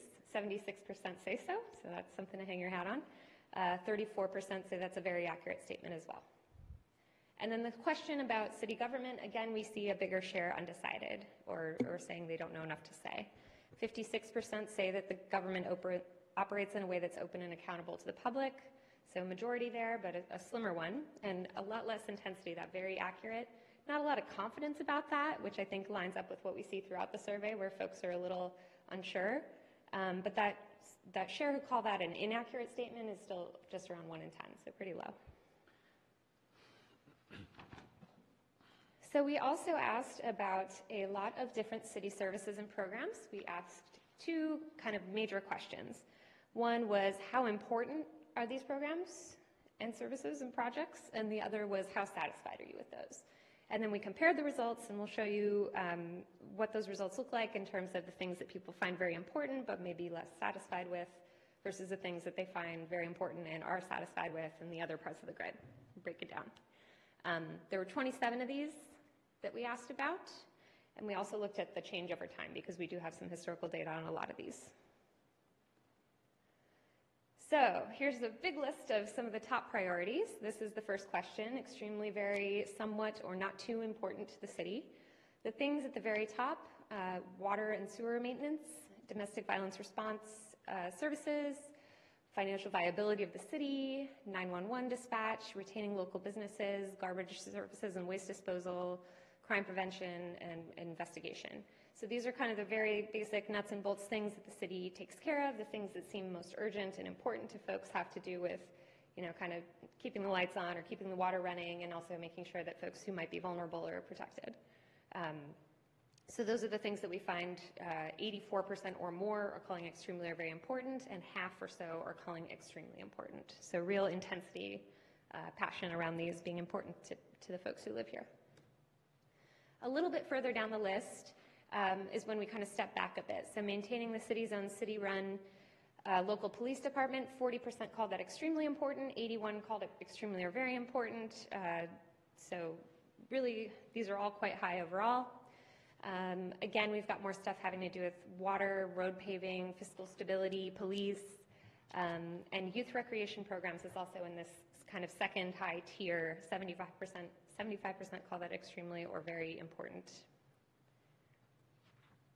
And then paging down the list just a bit more, we have the things that are important to just under 3/4, but more than half still. So preparing for natural disasters, taking care of sidewalks and bike paths, heard a little bit about that earlier tonight. Climate protection, attracting new businesses as opposed to retaining them, a little farther down the list here. And then again, you see those extremely important get a little bit smaller when we get down to this tier here where we're talking about enforcing the speed limit, senior recreation programs, the Kids' Day Parade, median landscapes. These are things that are important to folks. Majorities are calling them very important, in fact, but when put up against things like water, sewer, 911 response, they're nice to have, but not as passionately crucial, perhaps. So the next question we asked, as I mentioned, was how satisfied are you with each of these services? And so everybody heard the same set of services again. And the ones that they are especially satisfied with have to do with parks and landscaping maintenance, garbage disposal, the city's police department, the Kids' Day Parade, enforcing the speed limit. And you'll notice, we'll break this down a little more, but some of the things that folks are most satisfied with are also some of the things that they thought were a little less important, mixed in with a few of the things that they thought were most important. So it's going to be interesting to look at how those cross each other. But again, the dissatisfaction levels are really quite low for most of these, except for enforcing the speed limit, where you've got 21% who are dissatisfied with that. So about 3 in 10 were dissatisfied with road repairs and attracting new businesses. Those are kind of the places where we looked at where is there some intensity around the dissatisfaction, because so many of the other things are things that people are quite satisfied with. So starting to be a little negative here, sorry about that. One thing you find really broadly a source of satisfaction for folks, interestingly, is the local 911 dispatch, 37% very satisfied, 58% satisfied total, even with 38% saying they don't know. So those may be folks who haven't had to call 911 recently, don't know enough to say. And same with the programs for drunk driving or investigating property crimes. Those may be people who, again, because they feel the city is so safe, they haven't had direct experience with that.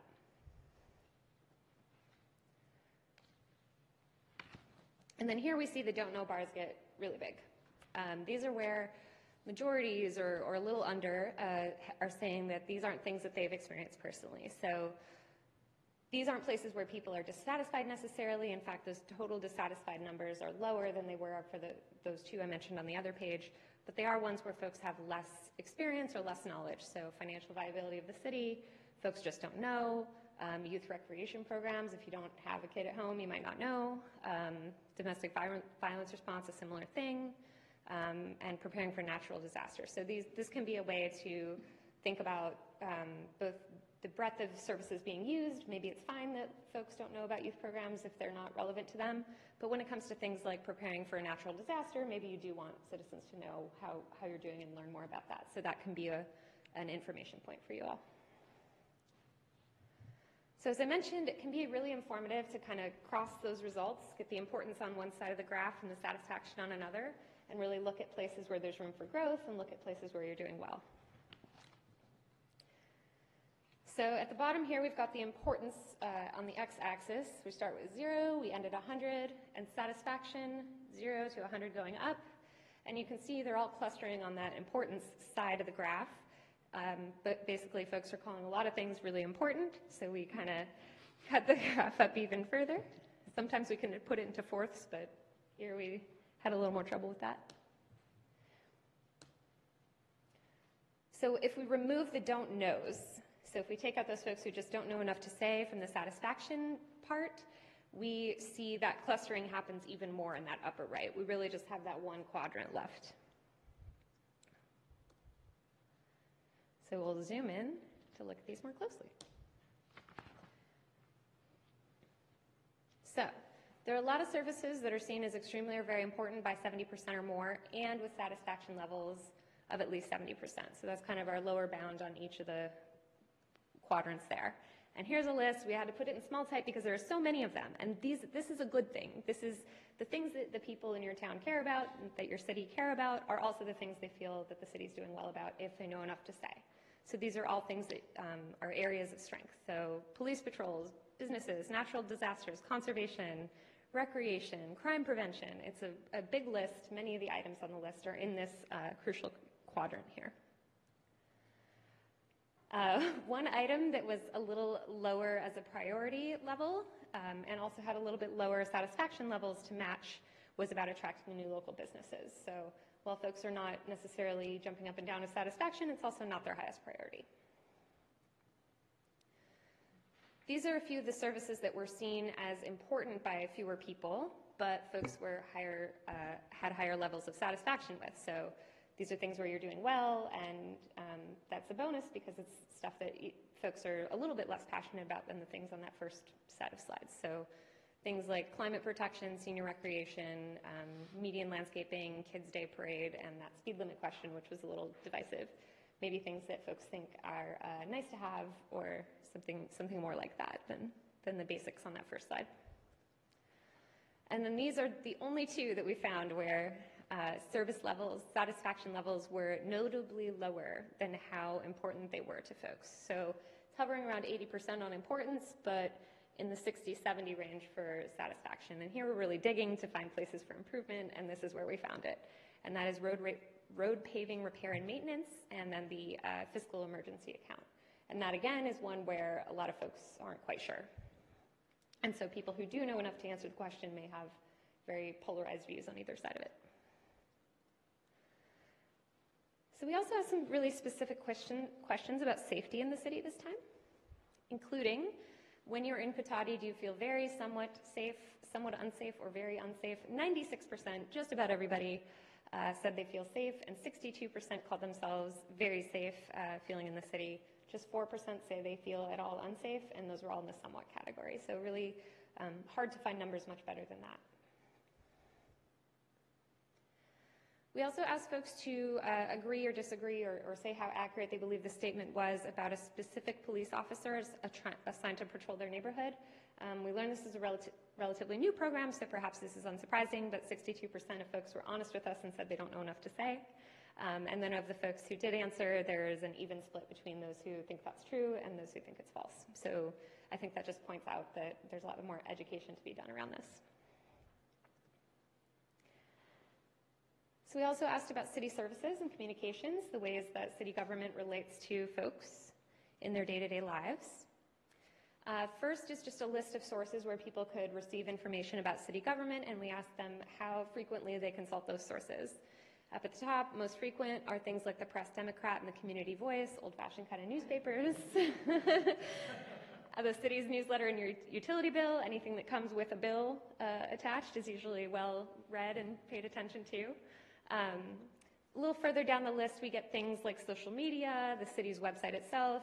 Folks may feel that's a great place for information, but they may not think to look at it versus something that falls out of their bill or that comes to their doorstep every day or every week. And then city council meetings, you are not unique that a lot of folks say that they do not pay attention to those very closely. It's quite sad. Half of respondents, half of the folks we talked to, said that they've had contact with the city department or agency in the last year, 51%. Some groups, we looked at the demographics to see who are these folks who are more likely to report contact with the city, and it was folks who are a little bit older, parents of young children, and longer-term residents in the city, just more kind of generally. And then there's partisans on either side of the aisle for some reason. And then we asked folks to tell us, what city department did you have contact with? 9% of them gave us an answer that was not an actual city department, so we kind of set them aside. But of the folks who gave us an answer that did actually belong to the city, most of them were 911 or police. And so this was an open-ended question. I read through the responses. Sometimes it was pretty straightforward. I called 911 because I heard a car crash down the street, or the police came by and gave me a ticket for this or that. So folks really reporting personal interactions for the most part in that category. And then after that, things like utilities and bills, planning and building for folks dealing with permitting or a small business, so things like that. And then 9% there for city council, city manager, somebody with like a name tag at City Hall, I suppose. And then among those who said they've had contact with a department, any department, we asked them how satisfied were they with their customer service. 90% said they were satisfied, 69% said they were very satisfied, just 10% said they were not. And that's across all the different departments that they had contact with.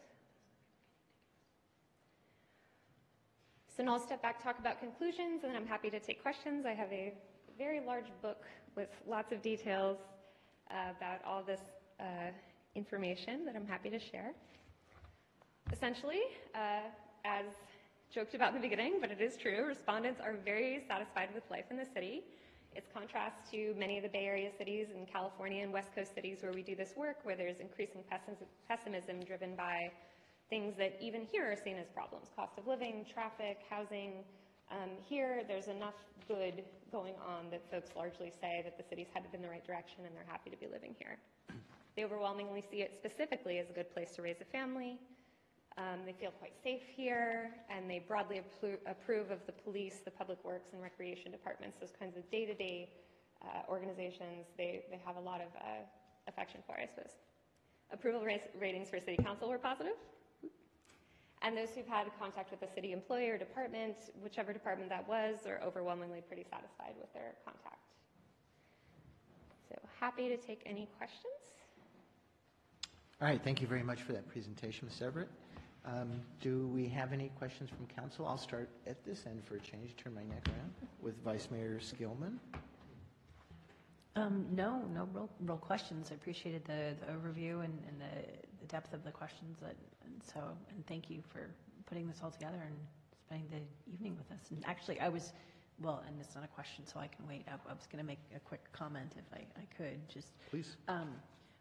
I would actually take some of the not sures and as far as services and thing is a good thing, because if people are sure that they're not happy with how things are going in the city, they're going to be involved in, you know what I mean? Like, I mean, before I started coming to City Hall, I didn't know who my city council members were, but that's because the city was going in a direction I felt was okay, and I didn't have to investigate and look into who are these numbskulls. You know what I mean? It's that sort of, if you don't have a strong opinion about it, you're not going to go out and make the extra effort to investigate and see what's going on. You're going to say, oh, everything's going great, so I'm not going to worry about it. And I think a lot of the don't knows, it's actually more of a positive in some sense. So based on that assumption, and you look out into the audience right now, you think we're doing a great job, right? Fantastic. Excellent. Okay, well, that's good to know. Any other questions or comments? No. Thank you. Okay. Councilmember Moore? I don't really have any questions. I thought it was interesting to get the feedback on what the community thinks. Probably all of those dissatisfied are on the west side, but that's okay. And there's only a few of them, so. We'll quickly move on to Councilmember Harvey, if she has any questions. Thank you. Well, I thought it was interesting on the do not knows that says to me that we have more work to do. What I also found interesting is the sources that they get stuff from, because I think we've spent extra effort because everyone says, oh, you have to do this social networking, and everybody gets their information from there, and you have to, do this one and that one and the other one, and, that generally for our community, it seems like that's not necessarily where they get the most of their information. I mean, there were some pretty big never numbers there, which I thought was interesting. So I think that we need to, out of this, the things that we need to improve on, like our financial information and why we have reserves and stuff like that, I think we need to utilize some of these avenues to kind of get that information out there so that people understand that. And I am glad our community voice person is here, and hopefully will be able to provide some of this information to the community, because apparently they read it in the newspaper there. So I thought that was interesting. It's good to know that the reformat of, which we did do relatively recently, reformat of the newsletter in the utility bill, that's really pretty positive, that's helping people. But yeah, thank you for the data. I like the way you put it in the grids, because I was like trying to compare back and forth and say, well, but this is low, but they're not. So I'm glad you put it in those quadrants so that it was more understandable. But thank you so much. Yeah, great presentation, great information. That first slide, that was phenomenal. I'm kind of curious, though, with your questions, I'm assuming this is true, but are those sort of your standard questions when you do surveys like this for other cities? I'm sure you modify them slightly, but basically, is that the format? Yeah, this is, I think, the way we approached this with staff was to also show some examples from other cities in the area, like Dublin and Pleasanton, and places where we've done work before that are maybe more suburban than like in Oakland or San Francisco or San Jose, and wanted to see which questions they thought would be most useful and which ones, when we have the benefit of past data, we want to carry forward so that we can track that change. So to that extent, it replicates a lot of the kind of best practices there. And then, of course, in every city, we want to just only include the services that the city actually provides and make sure that we call out special things that are done, like Kids Day Parade, and make sure that we capture that stuff. So yeah, it was a blend of calling on good work from the past and working with staff to make sure it was specific to the city. Yeah, and reading through the report, I mean, we clearly have more work cut out at the council and staff level about getting the word out to the public. Do we use our newsletter in a slightly different way? Do we use our social media and our website in a slightly different way? Are we, and to me, through social media, that really is the wave for so many people these days. I'm not going back into that young or old discussion tonight. I've had enough of that one. But, I mean, that is the preferred method of communications. And maybe this is telling me that we need to step up, what we're doing at that level. And it's not just a staff thing. It's a city council thing, too. Yeah, and I'll speak to the communications piece. This we often see as quite stark by age, frequently, and socioeconomic status, like income or language spoken at home. So we kind of say, to the extent that a city has resources to do that they do diversify, because you'll get some people one way, you'll get some people another way, and these are kind of the top line numbers. So if you're looking at a place where you've got to make cuts or be strategic, we can tell you what's at the top there, but to the extent that you have the ability to do so, you hit different groups of people with different platforms. Councilmember Harvey brought up a good point, that one about reserves. I mean, we have an excellent reserve policy. Not only do we have a good policy, we're keeping up on it every year, year after year. And guess what? The public doesn't know about it. That's our fault. Yeah. I mean, there's nobody else to blame but us. And so we need to somehow better communicate. I've been saying for the 12 years I've been on the council, we need to celebrate our successes. That is a success.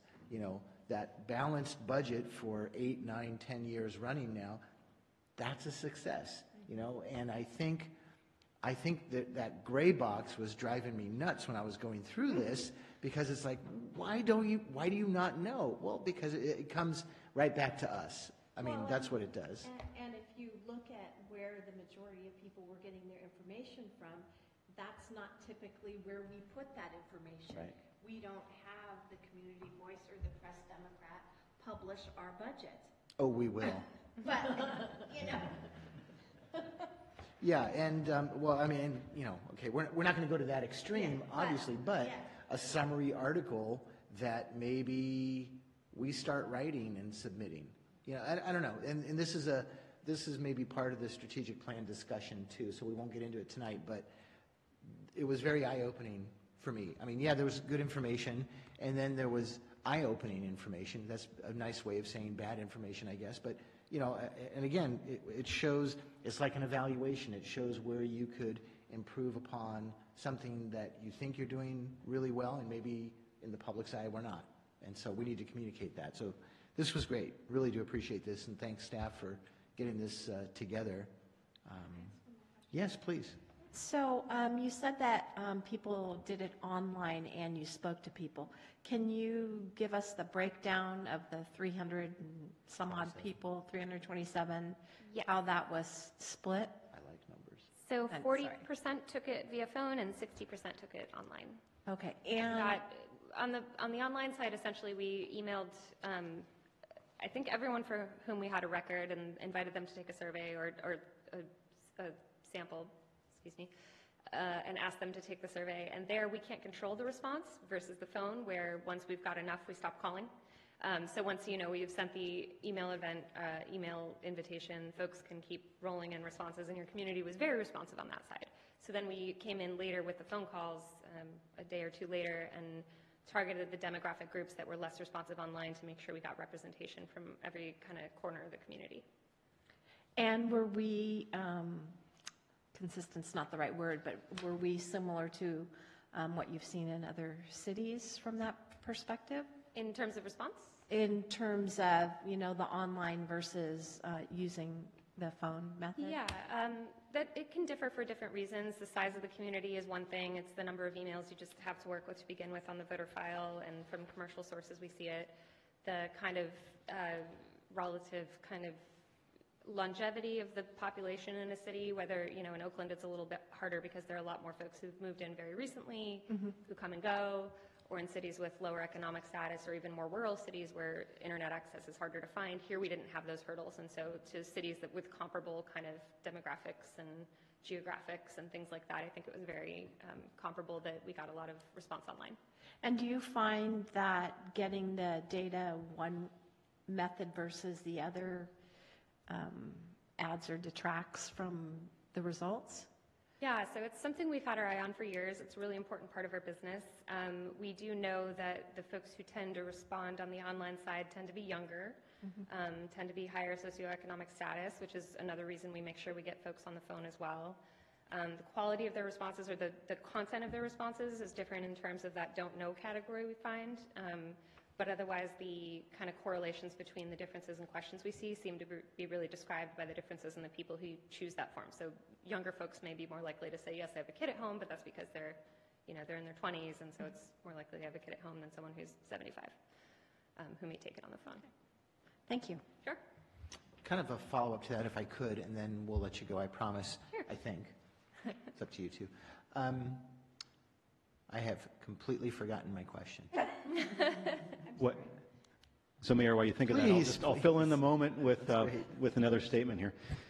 So one of the things that may or may not be apparent, I just wanted to point out, was that even though 60% responded online, it wasn't one of the important elements of the survey to keep in mind is that it wasn't what they call a self-selected survey.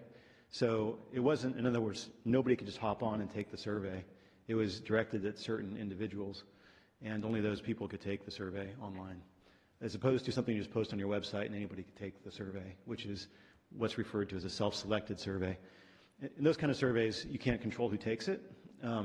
In fact, the same people could take it multiple times potentially. So you can't really measure the margin of error in the responses. So you don't really, there could be value to it in some circumstances, but you can't measure the margin of error of the responses. Whereas if it's directed, you can measure the margin of error with some certainty. The randomness is what is the difference there, and we selected random samples. So, if I may. Even though I remembered my question, but I wrote it down. So it's okay. How did we select the participants? I'm sorry? How did we select the participants in the survey? So we So we do use stratified sampling. So there's whatever the number is of registered voters, which usually I have in front of me, but today I do not. We make groups of them, so gender, age, party, the things that we know from the voter file. So they may make a slide list of 10 people who are 33 years old, registered independent women, and they just call down the list or email down the list until they reach someone. And so each of those segments is meant to represent that person and their proportion in the population. The random part is their place in that list and whether they answer the phone or the email. So there's the randomness, there's also the representativeness of making those kind of categories. Thank you. Yeah, there was only 2 people that I had spoken to that had been contacted for the survey. Yeah, we try to not use too many resources trying to contact too many people and get the responses and keep it in budget. So we get as many as we think will help. And here our target was 300, so we only went a little bit over that to make sure we get a good margin of error without overspending the budget. Which is roughly 15% of the registered voters? About 4,000. And in statewide surveys, we often do 600, so that's for the entire state of California, and if we do a half sample there, we've got the same essential margin of error. So it's a very robust sample size for the size of this community. Yeah. Yeah. Thank you. My question is,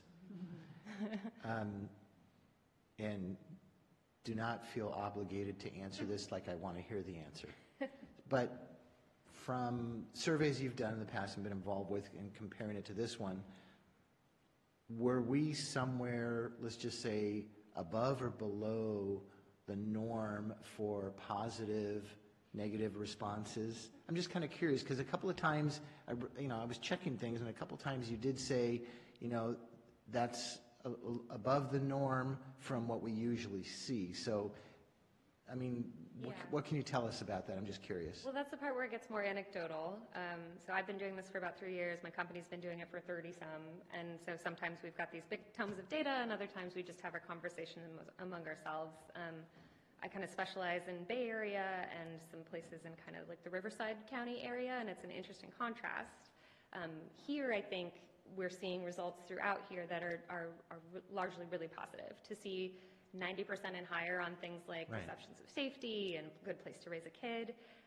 There are a lot of cities that would be very envious of those results. And to see that the only real intense problems, the only things that 50% or more consider issues are things like housing, which is just a huge issue everywhere, is a really remarkable finding. There are very few geographies of any kind where we give people a list of problems and they don't agree that a lot of different things are problems. So to have an electorate that's satisfied on so many different metrics and so many different ways we ask the question in different ways and different approaches, I think it compares favorably kind of regionally and in my experience. Yeah, and it was more of an anecdotal response I was looking for, just kind of, normally we don't really see those 90 percentiles, and yeah, something like housing, I'd say it's relatively out of our control at some level. At some small level, it is in our control. So, okay. Thank you very much for the presentation. Yeah. All right, I'll end it with that last question since I finally wrote it down and remembered it. And we will move on to the city manager's report, item 13. Thank you, Mayor, members of the council. So on the heels of that presentation, I wanted to let you know that we just got word from the GFOA and CSFMO that we again got an award for our budget. So for the second year in a row, and as I mentioned in the last meeting, we also have the community summary, finance summary. It's called a PAFR, and that's out there too. So I think to the point that was made by Councilmember Harvey and others, that we have a lot of good news to share, and so we just need to, I think about how we get that word out so that people are aware of it. Yeah. A press release. No, that means there'll be one coming, I think. That's correct, yeah. All right, so also on other news, the Laguna Bypass Sewer, this is P1. The trenching has reached the the point of connection in Old Redwood Highway, as I mentioned in the last meeting. We probably have about 2 or 3 days left of work to make the final connection, to have it actually operational. That doesn't include some of the punch list stuff. So there's like road, paving restoration, striping restoration, punch list stuff. That's going to take probably longer, but hopefully once we get some dry weather, it won't be long to get it actually operational. And then on the recreation side of the house, on Saturday, February 16th, we hosted our second annual Sweethearts Fairy Tale Dance for children and families. We had over 40 guests in attendance, so it was really well attended. It's double the number from last year. Last year was our first year. This is our second year. So it's a good uptick in attendance. And we had lots of snacks, including a chocolate fountain that you could dip stuff in. Yeah. That would have so raised visitor attentiveness and, wow, lost opportunity. It got me thinking maybe we should have one in the council chambers, just flowing during all the meetings. So. I think we should. Come for a meeting or come dip something in the chocolate fountain. Yeah. Right. Anyway, it was apparently we had we had a photo booth there for pictures. We created magic wands and fire-breathing dragons at the craft station. So it was fun, and we're going to put it on again next year. So hopefully it's even better attended next year. Coming up March 18th through 22nd during the school spring break, we're offering our Camp Cotati spring break, which is an all-day camp at 7:30 in the morning until 6 at night, Monday through Friday. And this is for families that need their kids to go somewhere when they still have to work during spring break. And we expect it to sell out, so please register early to ensure your space. And then on Sunday, April 14th, we're hosting our second annual Bunny Brunch and Egg Hunt in the Cotati Room. That's where the breakfast with the bunny is. The egg hunt is outdoors. And that was super fun last year. So it's great for families, good brunch, you get to meet the bunny and make crafts, and then you finish off the egg hunt, as I mentioned. Like last year, we expect this to sell out again, so purchasing tickets early is recommended. And you can do that through the city website, just like any of our programs. And if you want information on these or anything else, you can contact Ashley Wilson at 665-4222 or awilson@cotadicity.org. Or, of course, for some of our latest news, go to the city website, cotadicity.org, or the city's Facebook page. And I'd be happy to answer any questions. Any questions for the city manager?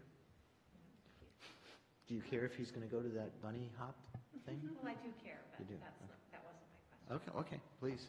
So has the rain the last couple of days done anything bad to the project?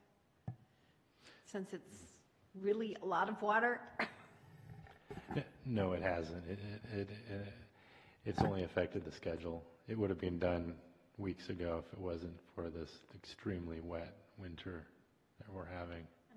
Okay. We are truly only about 2 or 3 days of working days away from making the connection. We're just looking for a clear night to do it.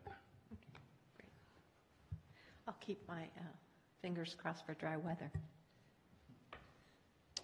All right, thank you very much for that report out. And now we'll go to city council member reports. We'll start with Councilmember Moore. Nothing to report. I was just about to stand up. Then we'll go to Councilmember Harvey. Don't say nothing. I'm not going to say nothing. Good. Where are you going? You don't want to hear my report? You're leaving me?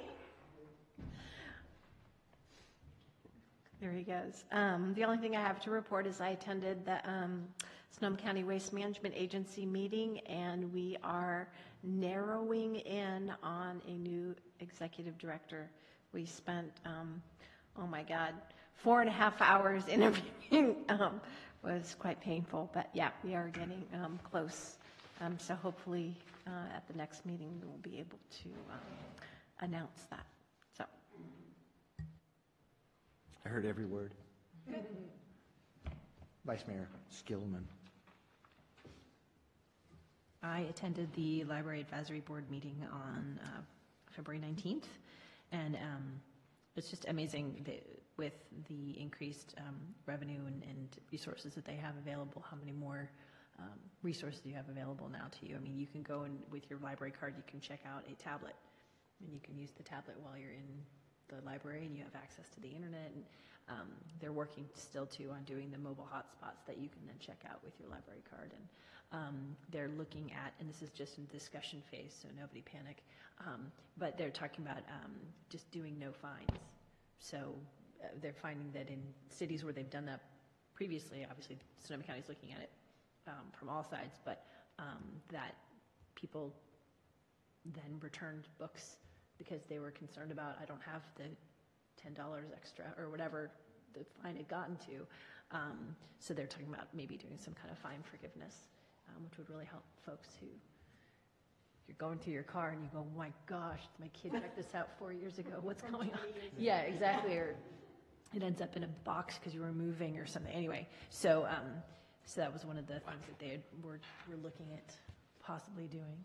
But it's just amazing, all of the events. I mean, they had a Shakespeare event. They have reading to dogs to encourage kids to get excited about reading books. And so anyway, it's just, I'm impressed with our local libraries. And that's it is a great system that we have here in Sonoma County. Just a couple of quick items to report out. Last week, I was invited along with Petaluma Mayor Teresa Barrett to speak to the Democratic Club of Southern Sonoma County, giving them a Cotati update, which I did do. It turned into more questions about elephant seals, which I don't believe we have yet in Cotati, but we might with all this rain. So yeah, it was very, it was funny how it transitioned over that. I hope they don't get that long. No, we hope not. I brought up as a discussion too the discussion we had of the CASA Compact. And so Petaluma has it on an upcoming agenda. So I know that at least they're going to be talking about it. And I just kind of gave a very brief summary of that particular topic. And then other things that were going on in the city, which I took from the report that we did for the mayors and council members. I kind of took some items off that list. And was also contacted through the league regarding HR 530, small cell wireless. In an incredibly brief nutshell, it's about preempting local authority over small cell wireless infrastructure. Here we go, preempting local authority yet again. But there was a very tight timeline. In fact, the due date to sign on to a letter was yesterday. So the city manager and I did confer about this, and I read it, and I did sign on that we're in favor of HR 530 from Congresswoman Eshoo. So just to report out that at least the mayor of Cotati has said something about that, just so you know. Okay, that is all I had. And do we have any public comment on non-agenda items? Seeing none, we will go to item 16. Any information received after the agenda was posted? Seeing none, we'll go, can't even turn the page fast enough with you guys. Item 17, and we will be going into closed session. We're having a conference with City Labor Negotiations, Government Code Section, we should all know this, 54957.6, City Designated Representative, City Manager or Designee, Employee Organization, the Cotati Police Officers Association.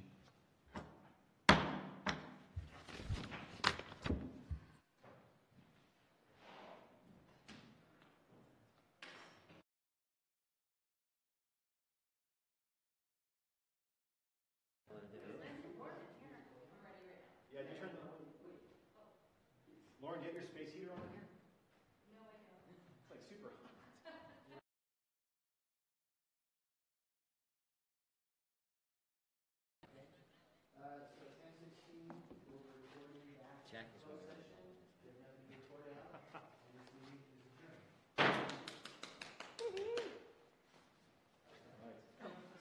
Like, why do I still have a key in here? No. Oh, jeez.